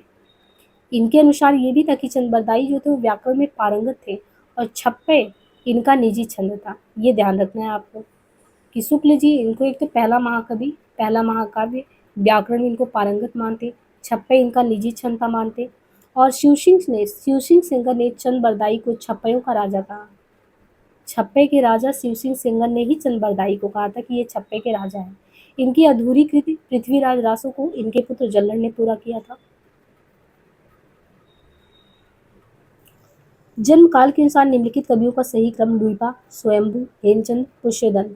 और क्रम से इन सबको हम देखें अगर लगाएं इनका क्रम तो देखिए स्वयंभू का लगभग वही है 783 ईस्वी और स्वयंभू के बाद 783 के बाद देखिए तो लुइपा, लुइपा के बाद है पुष्पदन। तो स्वयंभू 783, फिर लुइपा है, पुष्पदन 972 ईस्वी, हेमचंद 1088। स्वयंभू 783, फिर लुइपा है, पुष्पदन 972 है, हेमचंद 1088। लुइपा का समय कहीं कहीं 777 ईस्वी भी देखने को मिलता है, परंतु आयोग के अनुसार इनका उत्तर ये सही नहीं है। अमीर खुसरो के बारे में सही तथ्य कौन सा है? उनका जन्म पटियाला में हुआ था, यानी अमीर खुसरो के बारे में कि इनका जन्म पटियाला में हुआ। वे निजामुद्दीन औलिया के शिष्य थे। वे ईरान और भारत के फारसी में लिखने वाले चोटी के कवियों में एक थे। उन्होंने कहा था कि मैं हिंदुस्तान की तूती हूँ, मुझे कुछ पूछना हो तो फारसी में पूछो। तो अमीर खुसरो के बारे में क्या चीज़ सही है? जन्म इनका पटियाला में, निजामुद्दीन औलिया के शिष्य, ईरान और भारत के फारसी में लिखने वाले चोटी के कवियों में एक, इनके बारे में क्या चीज़ सही है? तो अमीर खुसरो के बारे में जो सही तथ्य है वो है निजामुद्दीन औलिया का शिष्य होना। वो निजामुद्दीन औलिया के शिष्य थे, ये सही है। वे ईरान और भारत के फारसी में लिखने वाले चोटी के कवियों में से, ईरान और भारत के फारसी में लिखने वाले। खुसरो का जन्म 1255 ईस्वी में एटा जिले के पटियाली नामक गांव में हुआ। उन्होंने कहा था मैं हिंदुस्तान की तूती हूँ, मुझसे कुछ पूछना है तो हिंदवी में पूछो। खुसरो द्वारा रचित ग्रंथ खालिक बारी, पहेलिया, मुकरिया, दो सूखने और गजल है। निम्नलिखित में से कौन चंदन बाला रास के रचयिता इनमें थे? तो कवि आसगू जो है वो चंदन बाला रास के रचयिता है, कवि आसगू। चंदन बाला रास आसगू कवि, इनके द्वारा रचित अन्य ग्रंथ में है जीव दया रास। तो चंदन बाला रास आसगू, जीव दया रास है इनकी अन्य रचना। नेमिनाथ रास रचनाकार है मुनि सुमत गढ़ी, यानी नेमिनाथ रास जो रचना है उसकी रचनाकार है मुनि सुमत गढ़ी। रेवंत गिरी रास जो है विजय सेन सुरीस के रचनाकार, शावकाचार देवसेन, अस्तुली भद्ररास जीन धर्म सूर्य। चंद ने पृथ्वीराज रासो में निम्नलिखित में से मुख्यतः किस छंद का प्रयोग किया था? तो कवित्व का किया था। चंद ने जो पृथ्वीराज रासो लिखा है, चंद ने पृथ्वीराज रासो में मुख्यतः यानी प्रमुख रूप में कवित्व छंद का प्रयोग किया। और वैसे तो देखें तो पृथ्वीराज रासो में कुल 68 छंदों का प्रयोग है, जिनमें दोहा, कवित्व, छप्पे, तोमर, त्रोटक, गाहा ये सभी है। चंद को छप्पे छंद का विशेषज्ञ भी माना जाता है। आचार्य रामचंद्र शुक्ल ने चंद को हिंदी का पहला कवि तथा पृथ्वीराज रासो को पहला महाकाव्य भी माना है। विद्यापति ने अपना कौन सा ग्रंथ मैथिली भाषा में लिखा है? तो ये तो है वही पदावली, है ना। विद्यापति ने जो पदावली है, पदावली की रचना ही तो मैथिली भाषा में इन्होंने किया है। विद्यापति का जन्म जो है 1350 ईस्वी में हुआ है। ये शैव संप्रदाय के कवि थे। तिरहुत के राजा शिव सिंह और कीर्ति सिंह के दरबारी कवि थे। इतने फैक्ट आपको एक साथ एक जगह पे मिल रहे हैं, बहुत ही ध्यान से सुनिएगा। और मुझे उम्मीद है कि ये बहुत ही ज़्यादा लेक्चर आपके लिए इम्पोर्टेंट होने वाला है ना। क्योंकि आपने आदिकाल पढ़ लिया, फिर क्वेश्चन करेंगे तो बहुत कुछ आपको क्वेश्चन के साथ एक्सप्लेनेशन के साथ जो दिया जा रहा है उससे आइडिया हो जाएगा। तो विद्यापति ने जो पदावली की रचना वो मैथिली में किया था। विद्यापति का जन्म 1350 ईस्वी में हुआ। ये शैव संप्रदाय के कवि थे। तिरहुत के राजा शिव सिंह और कीर्ति सिंह इनके दरबार में ये रहते थे। इन्होंने जो है रचनाओं को संस्कृत में भी, अवहट में, मैथिली में किया है। कीर्तिलता पताका अवहट में है, गंगा वाक्यावली, पुरुष परिचय ये सब संस्कृत में है। पौम चरियू में किसका वर्णन है? तो पौम चरियू एक रचना है, इसमें किसका वर्णन है? तो पहले तो ये पौम चरियू में राम का वर्णन है। और जो पौम चरियू है उसके लेखक कौन है? स्वयंभू। तो स्वयंभू ने राम का वर्णन किया है। और इसे पद्मचरित या जैन रामायण भी कहते हैं, यानी पौम चरियू को जैन रामायण भी कहा जाता था, पद्मचरित भी कहा जाता है। इसमें राम का वर्णन है। इसकी भाषा क्या है पौम चरियू की? तो भाषा वही अपभ्रंश है। इसमें 5 कांड है। 5 कांड में इसमें है विद्याधर कांड, अयोध्या कांड, पवनचरियों में विद्याधर कांड, अयोध्या कांड, सुंदर कांड, युद्ध कांड और उत्तर कांड है। इसमें राम कथा को जैन धर्म के अनुसार परिवर्तित करके दिखाया गया है। अमीर खुसरो की पहेलियाँ और मुकरियाँ किस भाषा में है? तो खड़ी बोली में है ना? अमीर खुसरो की जो पहेली है और मुकरी है वो खड़ी बोली में है। अमीर खुसरो का वास्तविक नाम क्या था? वास्तविक नाम इनका जो है ये खड़ी बोली में इनका जो वास्तविक नाम अबुल हसन था। निजामुद्दीन औलिया के शिष्य थे अमीर खुसरो, खड़ी बोली के आदि कवि कहे जाते हैं। खड़ी बोली के आदि कवि ईश्वरी प्रसाद ने अमीर खुसरो को महाकवि या कवियों में राजकुमार की संज्ञा दी है। और विद्वानों ने खुसरो द्वारा रचित ग्रंथों की संख्या 100 बताई है। किसने? विद्वानों ने। जिसमें खालिक बारी, पहेलियाँ, मुकरियाँ, दो सूखने ये सब आते हैं। डिंगल भाषा का अर्थ क्या होता है? अपभ्रंश के युग में बनी शुद्ध राजस्थानी। डिंगल और पिंगल साहित्य राजस्थानी दो प्रकार के हैं। डिंगल जो है पश्चिमी राजस्थान का साहित्यिक रूप है। इसका अधिकतर साहित्य चारण कवियों द्वारा लिखित है। और डिंगल में वीर रस की रचनाएं जबकि श्रृंगारिक रचनाएं पिंगल में। एक चीज़ ध्यान रखिए कि एक चीज़ ये भी अंतर बताए कि जो डिंगल है, डिंगल जो कि यहाँ पे पश्चिमी राजस्थानी का साहित्यिक रूप है, उसमें ज़्यादातर वीर रचनाएं की गई हैं। और जो पिंगल है, पिंगल में ज़्यादातर रचनाएं श्रृंगारिक की गई हैं और ब्रज भाषा में है। अमीर खुसरो का जन्म स्थान कौन सा है? तो ये हमने पटियाली देखा था एटा, यानी जन्म 1253 में हुआ अमीर खुसरो का। और ये जो है अमीर खुसरो का जन्म 1253 में एटा यूपी के पटियाली नामक कस्बे में हुआ था। इनके द्वारा रचित ग्रंथों में खालिक बारी, दो सूखने ये सब है। शुक्ल जी के अनुसार हमीर रासों के रचनाकार कौन है? तो हमीर रासो सारंगधर है ना। आचार्य शुक्ल ने हमीर रासों का रचनाधर आचार्य शुक्ल ने हमीर रासों का रचनाकार सारंगधर को बताया है। शुक्ल ने 14वीं सदी के ग्रंथ प्राकृत पैंगलम जिसके रचनाकार लक्ष्मीधर है। यानी आचार्य शुक्ल ने हमीर रासों का रचनाकार किसे माना है? तो आचार्य शुक्ल ने हमीर रासों का रचनाकार जो है सारंगधर को माना है। आचार्य शुक्ल ने 14वीं सदी के ग्रंथ प्राकृत पैंगलम जिसके रचनाकार कौन है? तो प्राकृत पैंगलम के है लक्ष्मीधर के कुछ छंदों के आधार पर हमीर रासो ग्रंथ की कल्पना की है। राहुल सांकृत्यायन ने जज्जल नामक किसी कवि को इसके रचयिता घोषित किया है। तो एक तो हमीर रासो का सारंगधर बताया, फिर ये 14वीं सदी के ग्रंथ प्राकृत पैंगलम जिसके रचनाकार लक्ष्मीधर है, यानी प्राकृत पैंगलम के लक्ष्मीधर है। तो छंदों के आधार पर हमीर रासो ग्रंथ की कल्पना हुई है। सांकृत्यायन ने जो है जज्जल नामक किसी कवि को रचयिता माना है इसका। विद्यापति ने किस भाषा में काव्य रचना की है? इनमें से किसमें किया? तो मैथिली में। विद्यापति ने 3 भाषाओं में इसका उल्लेख किया है, संस्कृत, औहट और मैथिली में। और विद्यापति को मैथिल कोकिल भी कहा जाता है जिनका जन्म 1350 ईस्वी में हुआ था। मैथिली भाषा में विद्यापति ने पदावली की रचना की। निराला ने इसको नागिन की लहर कहा है। अमीर खुसरो ने हिंदी के लिए कौन सा शब्द प्रयोग में लाया है? तो यह है हिंदवी। अमीर खुसरो ने हिंदी के लिए हिंदवी शब्द का प्रयोग किया। खुसरो निजामुद्दीन औलिया के शिष्य थे। खुसरो को खड़ी बोली का पहला कवि माना जाता है। इनका प्रमुख रचना दो सूत्रीय खालिक बारी, पहेली और मुकरी है। कीर्तिलता की भाषा इनमें क्या है? तो मिश्रित अपभ्रंश है। कीर्तिलता की भाषा मिश्रित अपभ्रंश या अवहट्ट है। विद्यापति ने कीर्तिलता में तिरहुत राजा कीर्ति सिंह की वीरता और उदारता का चित्रण किया है। विद्यापति तिरहुत राजा शिव सिंह और कीर्ति सिंह के राजदरबारी कवि थे। बालचंद बिज्जावई भाषा दुहनई लग गई दुज्जन हासा विद्यापति की किस रचना की पंक्ति है? तो बालचंद बिज्जावई भाषा दुहनई लग गई दुज्जन हासा ये जो है किस रचना की पंक्ति है? कीर्तिपता, भू परिक्रमा, लिखनावली या कीर्तिलता? तो ये जो है कीर्तिलता ग्रंथ से लिया गया है पंक्ति। और कीर्तिलता अवहट्ट में है। हजारी प्रसाद द्विवेदी ने विद्यापति को श्रृंगार रस के सिद्धवाक यानी विद्यापति को सिद्धवाक यानी वो भी श्रृंगार रस का सिद्धवाक कवि किसने कहा था? तो हजारी प्रसाद द्विवेदी ने कहा था। बाकी कीर्तिलता की रचना भृंग भृंगी संवाद के रूप में ही माना गया। निम्न में से कौन सी अमीर खुसरो की रचना नहीं है इसमें? पहली मुकरी, दो सूखने, खालिक बारी, पुरुष परीक्षा। तो कौन सा नहीं है? पुरुष परीक्षा नहीं है। बाकी पहली मुकरी, दो सूखने, खालिक बारी ये सभी हैं। तो पुरुष परीक्षा जो है वो विद्यापति की संस्कृत में लिखी रचना है। और जबकि पहली मुकरियाँ, दो सूखने और खालिक बारी अमीर खुसरो की रचनाएं हैं। खुसरो निजामुद्दीन औलिया के शिष्य थे। ये खड़ी बोली के आदि कवि कहे जाते हैं। निम्नलिखित में से कौन निर्गुण भक्ति धारा का नहीं है? इसमें से कौन नहीं है? तो विद्यापति नहीं है। रैदास है, कबीर है, नानक है।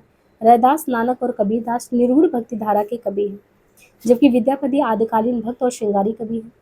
विद्यापति शैव संप्रदाय के कवि थे। विद्यापति को मैथिल कोकिल, अभिनव जयदेव, खेलन कवि की उपाधियां दी गई। ढोला मारूरा दुहा ढोला के पिता का क्या नाम था? तो राजा नल। यहाँ पे देखना है ढोला मारूरा दोहा में ढोला के पिता का नाम क्या था? तो ढोला मारूरा दोहा में ढोला के पिता का नाम राजा नल है। ढोला मारूरा दोहा 11वीं सदी में रचित कवि कल्लोल की रचना है। तो ढोला मारूरा दोहा में ढोला के पिता का नाम क्या है? राजा नल। और ढोला मारूरा दोहा जो है ये कब लिखा गया? तो ये ढोला मारूंगा दुहा जो रचना है राजा नल का, ये 11वीं सदी में रचित कवि कल्लोल की रचना है। इसमें राजकुमार ढोला, राजकुमारी मारू तथा राजकुमारी मारवड़ी की प्रेम कथा, ये भी बहुत ही प्रसिद्ध रचना है ढोला मारूंगा दुहा, जिसमें ढोला के पिता का नाम राजा नल है और ढोला मारूंगा दुहा जो कि 11वीं सदी में रचित कवि कल्लोल की रचना है, जिसमें राजकुमार ढोला है, राजकुमारी मारू है और राजकुमारी मारवड़ी। यह लोक प्रचलित प्रेम कथा है जो राजस्थान में अधिक लोकप्रिय है। ये मूलतः दोही में रचित है, जिसमें कवि कुशल राय ने 17वीं सदी में कुछ चौपाइयाँ जोड़ी है। गोरखनाथ का समय 11वीं सदी, ये मान्यता किस विद्वान की है? तो गोरखनाथ का समय 11वीं सदी है, ये किसका मानना है? तो पीताम्बर दत्त पड़तवाल का। गोरखनाथ का समय 11वीं सदी है, गोरखनाथ का जो समय है वो 11वीं सदी है, ये मान्यता डॉक्टर पीताम्बर दत्त पड़तवाल का है। मिश्र बंधु ने इन्हें हिंदी का प्रथम गद्य लेखक माना, यानी गोरखनाथ का एक तो समय बताया कि समय क्या है, तो 11वीं सदी है, गोरखनाथ का समय 11वीं सदी है और ये मान्यता डॉक्टर पीताम्बर दत्त पड़तवाल की है। मिश्र बंधु ने इन्हें हिंदी का पहला गद्य लेखक माना है। डॉक्टर पीताम्बर दत्त पड़तवाल ने गोरखबानी का संपादन 14 ग्रंथों पर प्रमाणिक मानकर किया है। गोरखनाथ मत्स्य नाथ के शिष्य थे। नाथपंथ सिद्धों की परंपरा से ही छटकर निकला, ये कथन किसका है? देखिए, नाथपंथ सिद्धों की परंपरा से ही छटकर निकला है, ये कहना है आचार्य रामचंद्र शुक्ल का। तो नाथपंथ कहाँ से निकला है? ये है सिद्धों की परंपरा से ही छटकर निकला है, शुक्ल का कहना है। शुक्ल जी ने अपनी पुस्तक हिंदी साहित्य के इतिहास के आदिकाल प्रकरण 2 में कहा, जिस प्रकार सिद्धों की संख्या 84 है, उसी प्रकार नाथों की संख्या 9 है। गोरक्ष सिद्धांत संग्रह के अनुसार 9 नाथों में नागार्जुन है, जड़ भरत है, हरिश्चंद्र है।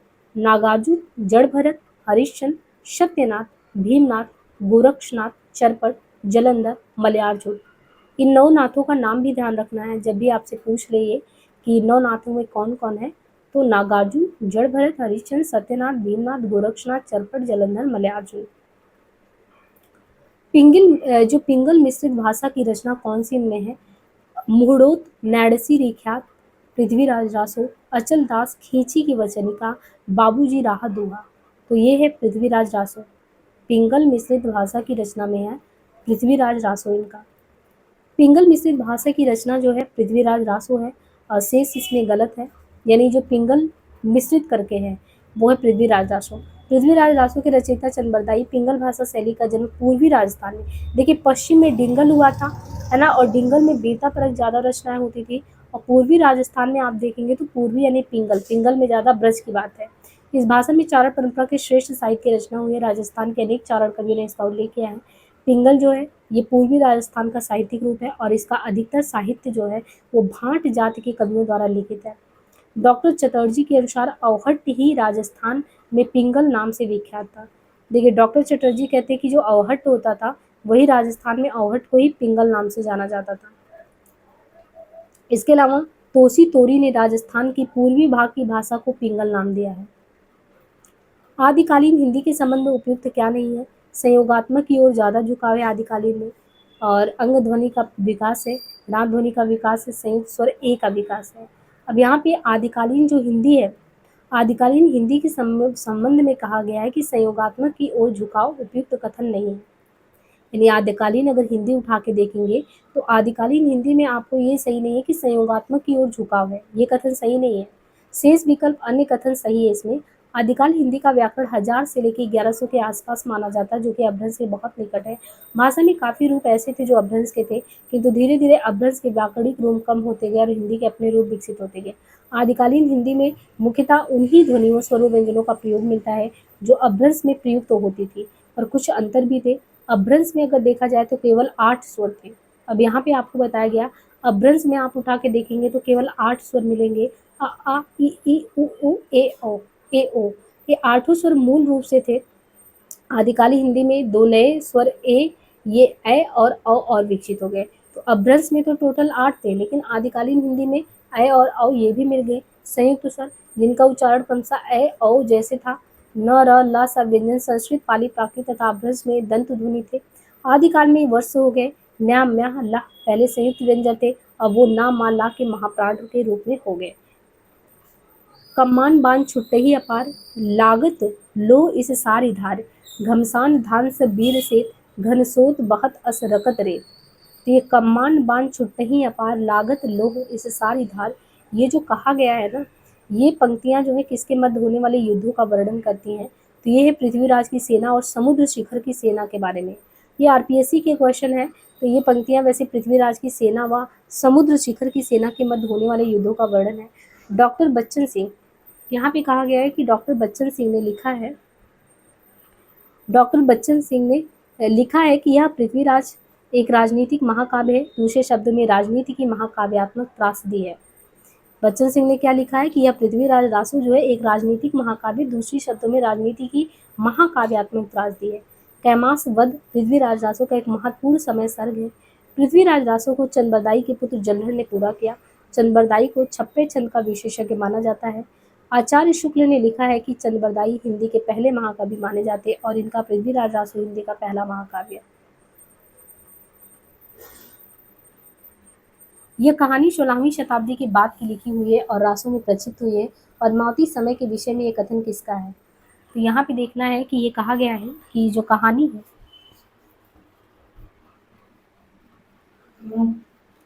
यह कहानी 16वीं सदी के बाद की लिखी हुई है और रासो में प्रक्षिप्त हुई है। पद्मावती समय के विषय में ये कथन किसका है? तो पद्मावती समय के बारे में ये कथन इनमें से किसका है? यह है हजारी प्रसाद द्विवेदी जी का। यह कहानी 16वीं सदी के बाद की लिखी हुई है और रासो में प्रक्षिप्त हुई है। ये पद्मावती समय के विषय में ये कथन किसका है? हजारी प्रसाद द्विवेदी का।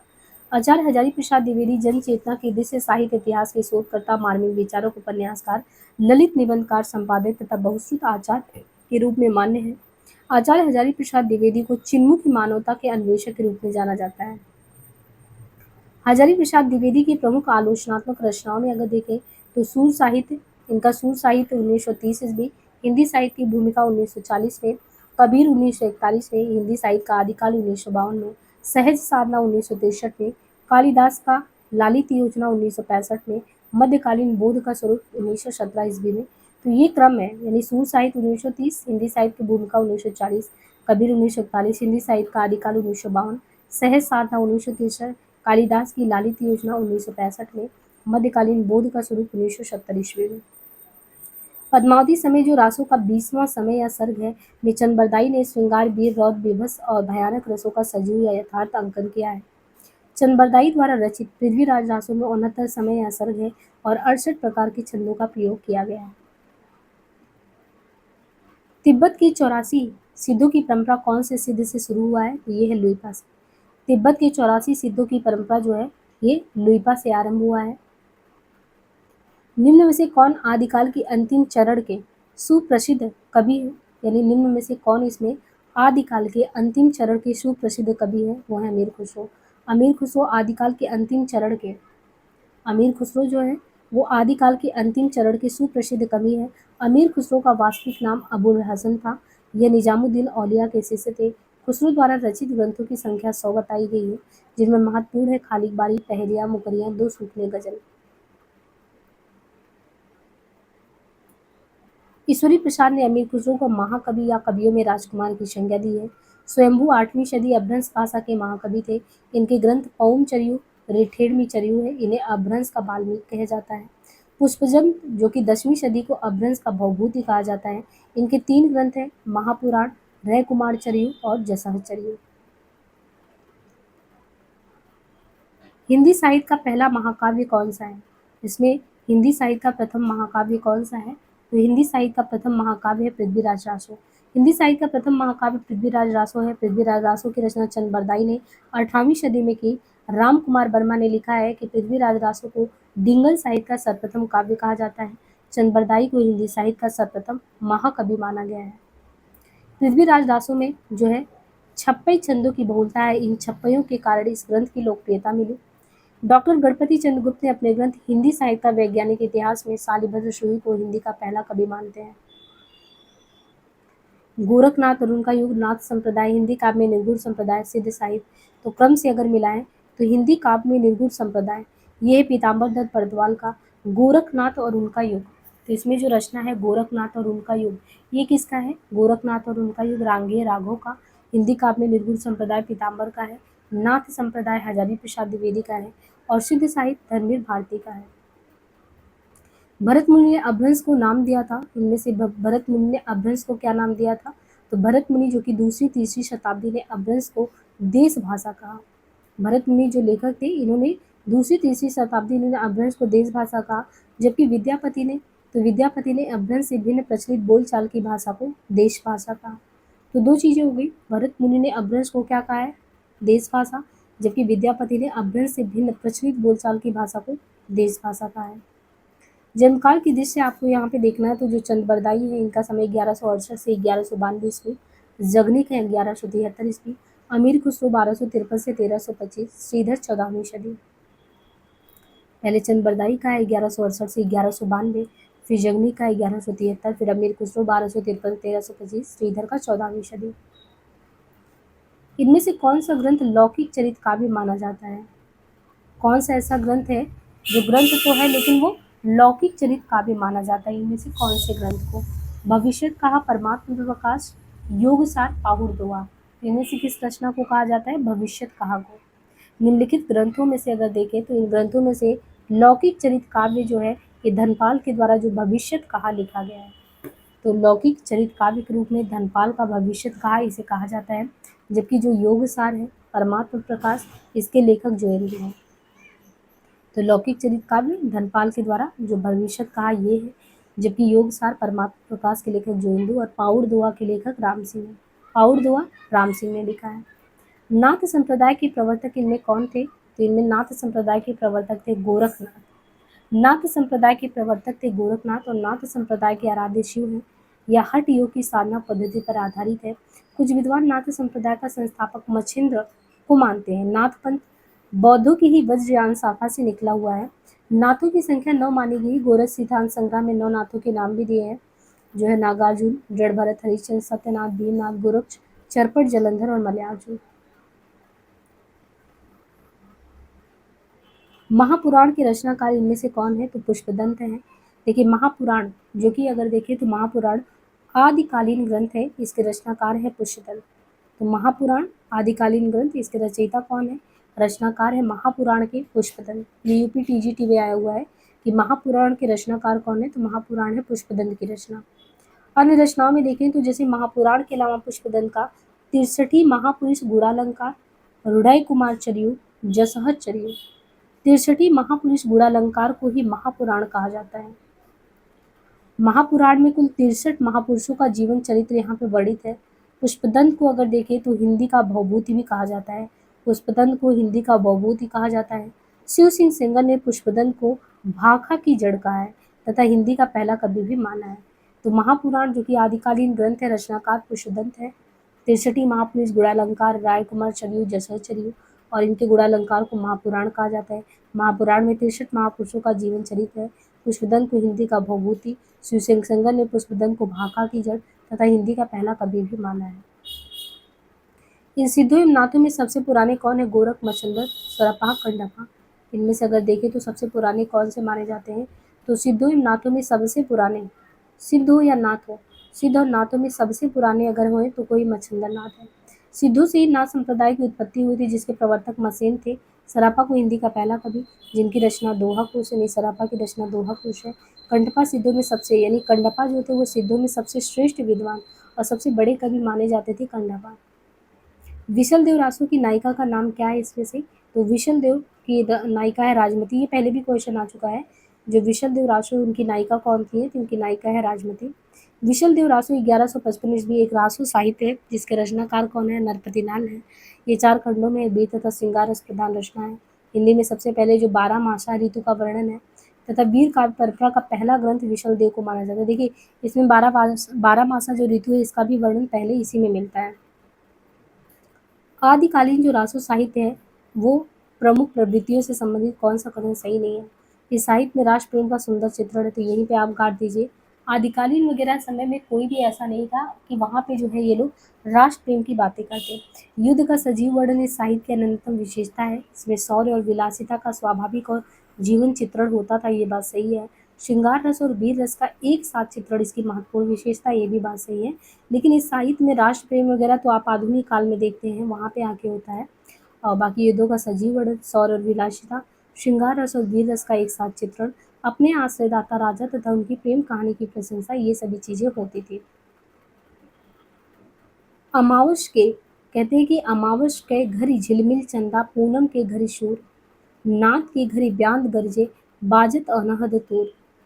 अमावस के घरी झिलमिल चंदा, पूनम के घरी शूर, नाथ के घरी ब्यांदे गरजे, बाजत अनहद तूर। ये किसके बारे में, ये अनहद नाद की स्थिति को व्यक्त करने वाले योगी संत कौन है? तो ये है गोरखनाथ। देखिए ये जुडिसी प्रवक्ता में आया हुआ है। और अमावस के घरी झिलमिल चंदा, पूनम के घरी शूर, नाथ की घड़ी बिंद गरजे, बजत अनाहत तूर। ये काव्यांश में अनाहत नाथ की स्थिति को व्यक्त करने वाले योगी संत का नाम है गोरखनाथ। कहते हैं कि भाषा की कसौटी पर यदि ग्रंथ को कसते हैं तो और भी निराश होना पड़ता है, क्योंकि वह बिल्कुल बेठिकाने है, इसमें व्याकरण आदि की कोई व्यवस्था नहीं है। शुक्ल का ये कहना किस ग्रंथ के बारे में सही पड़ता है? तो ये वही पृथ्वीराज दासों के बारे में कहते हैं कि भाषा की कसौटी पर यदि हम इस ग्रंथ को कसते हैं तो और भी निराश होना पड़ता है, क्योंकि वो बिल्कुल ही बेठिकाने हैं, उसमें व्याकरण आदि की कोई व्यवस्था है ही नहीं। शुक्ल का ये कहना पृथ्वीराज दासों के बारे में है। निम्नलिखित में से किस रचना में कड़वक शैली का प्रयोग नहीं हुआ है? कड़वक शैली का नहीं हुआ है, ये ध्यान रखना है। जम्बू स्वामी चरियु, पाउड़ दुआ, पौम चरियु, महापुराण चरियु। तो जो पाउड़ चरियु है उसमें कड़वक शैली का प्रयोग नहीं हुआ है, पाउड़ दोहा में नहीं हुआ है। जम्बू स्वामी चरियु, पौम चरियु, महापुराण। पाउड़ दोहा को छोड़ दें तो इसमें जो जम्बू स्वामी चरियु है, पौम चरियु, महापुराण इसमें हुआ है। सांकेतिक अर्थ रखने के कारण इनकी वाणियों की भाषा को संध्या भाषा कहा गया है, ये है सिद्ध। सांकेतिक अर्थ रखने के कारण जो सिद्ध है उनकी वाणियों की भाषा को संध्या भाषा कहा गया है। सिद्ध साहित्य के पहले कवि सरापा को माना जाता है। इन्होंने ही सरोज वज्र, राहुल भद्र इन नाम से इनको जाना जाता है। सिद्धों में सबसे पुराने शरापाद ही है। आदिकाल के किस कवि की भाषा, यानी आदिकाल के किस कवि की भाषा हिंदी के वर्तमान रूप के सबसे ज्यादा नजदीक है? तो वो है अमीर खुसरो। आदिकाल के अगर किसी कवि में अमीर खुसरो की भाषा कहे तो हिंदी के वर्तमान रूप के सबसे ज्यादा नजदीक यही है। और मुल्ला दाऊद निर्गुण धारा के प्रेम मार्गी सूफी कवि हैं। मुल्ला दाऊद ने अवधी भाषा चौपाई दोहा छंद में चंदायन नामक कृति की रचना की है 1379 में। मुल्ला दाऊद को राम कुमार वर्मा ने सूफी धारा का प्रथम कवि माना है। तो एक तो आदिकाल के कवि जो है अमीर खुसरो, और उनकी भाषा अगर देखें तो वर्तमान के ज़्यादा निकट में या खड़ी बोली में। बाकी मुल्ला दाऊद तो निर्गुण धारा में प्रेम मार्गी में आते हैं सूफी कवि। मुल्ला दाऊद ने अवधी भाषा चौपाई दोहा छंद में चंदायन लिखा था, 1379 में लिखा था। और मुल्ला दाऊद को राम कुमार वर्मा ने सूफी धारा का पहला कवि भी माना है, कि सूफी धारा के पहला कवि है तो मुल्ला दाऊद है। और माता प्रसाद गुप्त ने चंदायन को लोर कहा या लोर कथा नाम से अभिहित किया है। चंदबरदाई की कृति पृथ्वीराज रासो, विद्यापति की कृति लता पताका, अब्दुल रहमान की कृति संदेश रासक है, जो कि पहला धर्मेतर रास ग्रंथ है। देखिए रास इतर जो है धर्मेतर रास ग्रंथ में कहते हैं कि चंदबरदाई का पृथ्वीराज रासो, विद्यापति की कृति लता पताका, अब्दुल रहमान की संदेश रासक, जो कि पहला धर्मेतर रास ग्रंथ है। तथा अमीर खुसरो की कृतियों की संख्या कितनी है? तो 100 है, जिसमें प्रमुख खालिक बारी, 2 सूखने, मुकरिया, गजल ये सब है। पृथ्वीराज रासो में प्रमुख रस कौन सा इसमें है? तो वीर और श्रृंगार। पृथ्वीराज रासो में प्रमुख रस जो है वीर और श्रृंगार रस है। पृथ्वीराज रासो राजस्व साहित्य की प्रमुख रचना, और इसमें 68 छंद का प्रयोग। इस कृति के रचनाकार चंदबरदाई हैं, इनको 56 छंद का विशेषज्ञ माना जाता है। पृथ्वीराज रासो को चंदबरदाई के पुत्र जलधर ने पूरा किया। पृथ्वीराज रासो सुख सुखी संवाद के रूप में अभिहित किया जाता है। शुक्ल ने चंदबरदाई को हिंदी का पहला महाकवि और पृथ्वीराज रासो को हिंदी का पहला महाकाव्य माना। राहुल सांकृत्यायन ने हिंदी का पहला कवि किसे माना है? तो वही है सराहपाद को माना है। राहुल सांकृत्यायन ने हिंदी का जो पहला कवि है वो सराहपाद को माना है। इन्हें राहुल भद्र भी कहते हैं। इनके ग्रंथ का नाम दोहा कोश है। आचार्य शुक्ल ने चंदबरदाई को हिंदी का पहला महाकवि, राम कुमार वर्मा ने स्वयंभू को, और शिव सिंह सिंघल ने पुष्यदंत को माना है।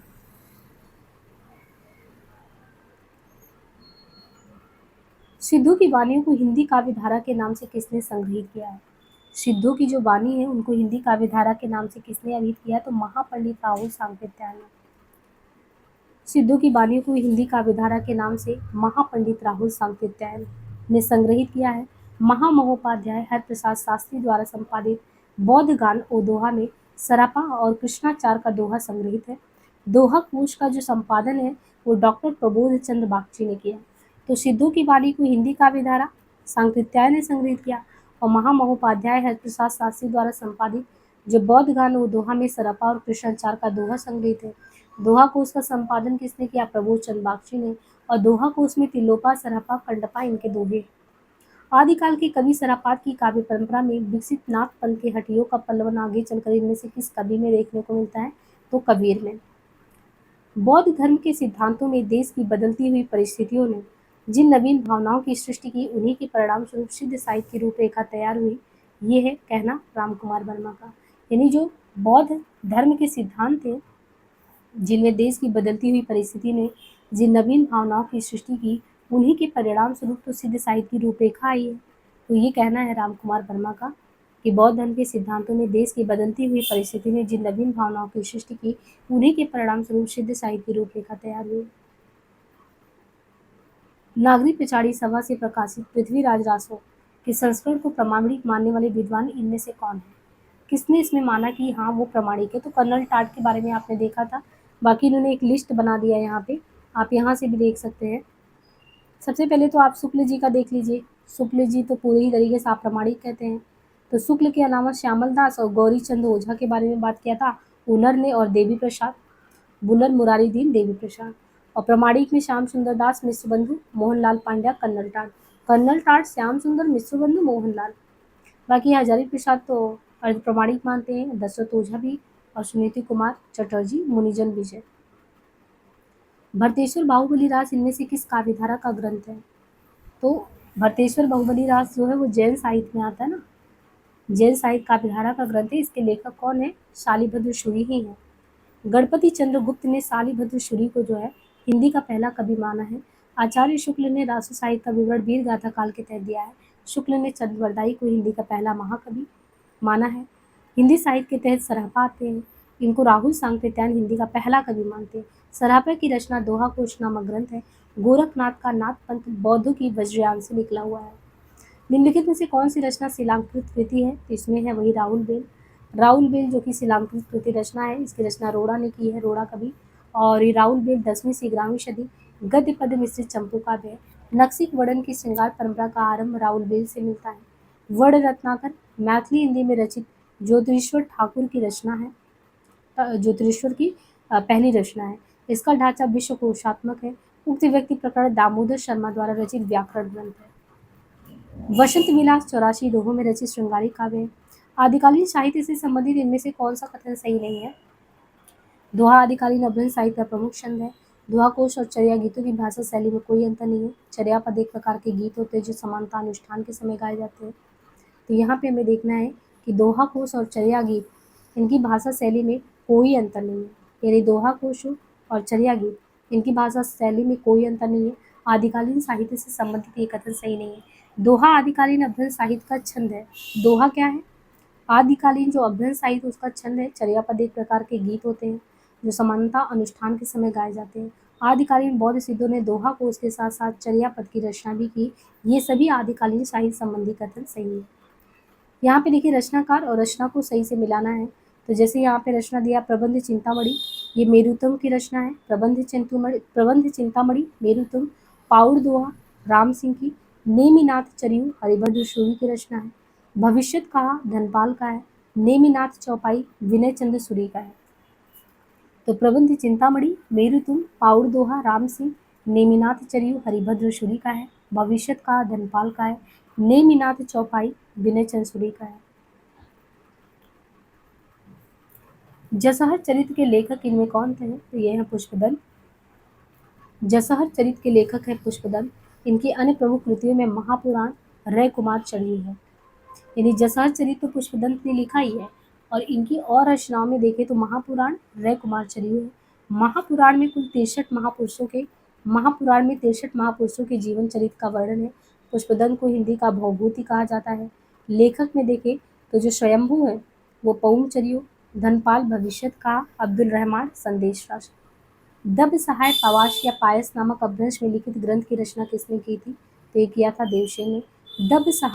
दब सहाव पयास नामक अपभ्रंश में लिखित ग्रंथ की रचना देवसेन ने की। देवसेन ने ही सन 933 ईस्वी में श्रावकाचार की रचना है। यानी देवसेन ने सन 933 ईस्वी श्रावकाचार की रचना की है। और श्रावकाचार में कुल कितने 250 दोहे हैं। उनमें श्रावक धर्म का प्रतिपादन किया गया है। देवसेन के अन्य ग्रंथों में नय चक्र, दर्शन सार, भाव संग्रह और तत्वसार है। तो दव्य सहायक का आवास अपभ्रंश में है देवसेन का 933 में, और 250 दोहे में सावक धर्म का प्रतिपादन है। इनके अलावा नए चक्र, दर्शन सार, भाव संग्रह, तत्व संग्रह आदि भी रचनाएं हैं। यहाँ पे कुछ लेखक और रचना दिए हैं, जैसे कवि आसनू का चंदन बाला रास, शालिभद्र सूरी का भारतेश्वर बाहुबली रास, जिन धर्म सूरी का है अस्थूली भद्र रास। तो यहाँ पे देखिए हमने कुल 100 क्वेश्चन कर लिए हैं। आगे हम कंटिन्यू करेंगे। करीबन 300 क्वेश्चन है और आपका इस तरीके से आदिकाल से ओवरऑल जितने क्वेश्चन बने हुए हैं, चाहे असिस्टेंट प्रोफेशन में, even TGT, PGT, GDC, GIC, जो भी हिंदी से रिलेटेड एग्जाम है, उनमें बहुत ही ऑथेंटिक सोर्स से ये आपके क्वेश्चन यहाँ पे कराए जा रहे हैं। मुझे उम्मीद है कि ये सेशन आपके लिए बहुत ही यूजफुल होगा, और आप लोगों को सच में ये यूजफुल लगे तो प्लीज़ ज़्यादा से ज़्यादा लोगों तक ज़रूर शेयर करें इसको, क्योंकि इससे हम प्रोत्साहित होते हैं और भी अच्छा करने का प्रयास हमारी तरफ से होगा। तो इसे हम और भी क्वेश्चन आगे देखेंगे भी।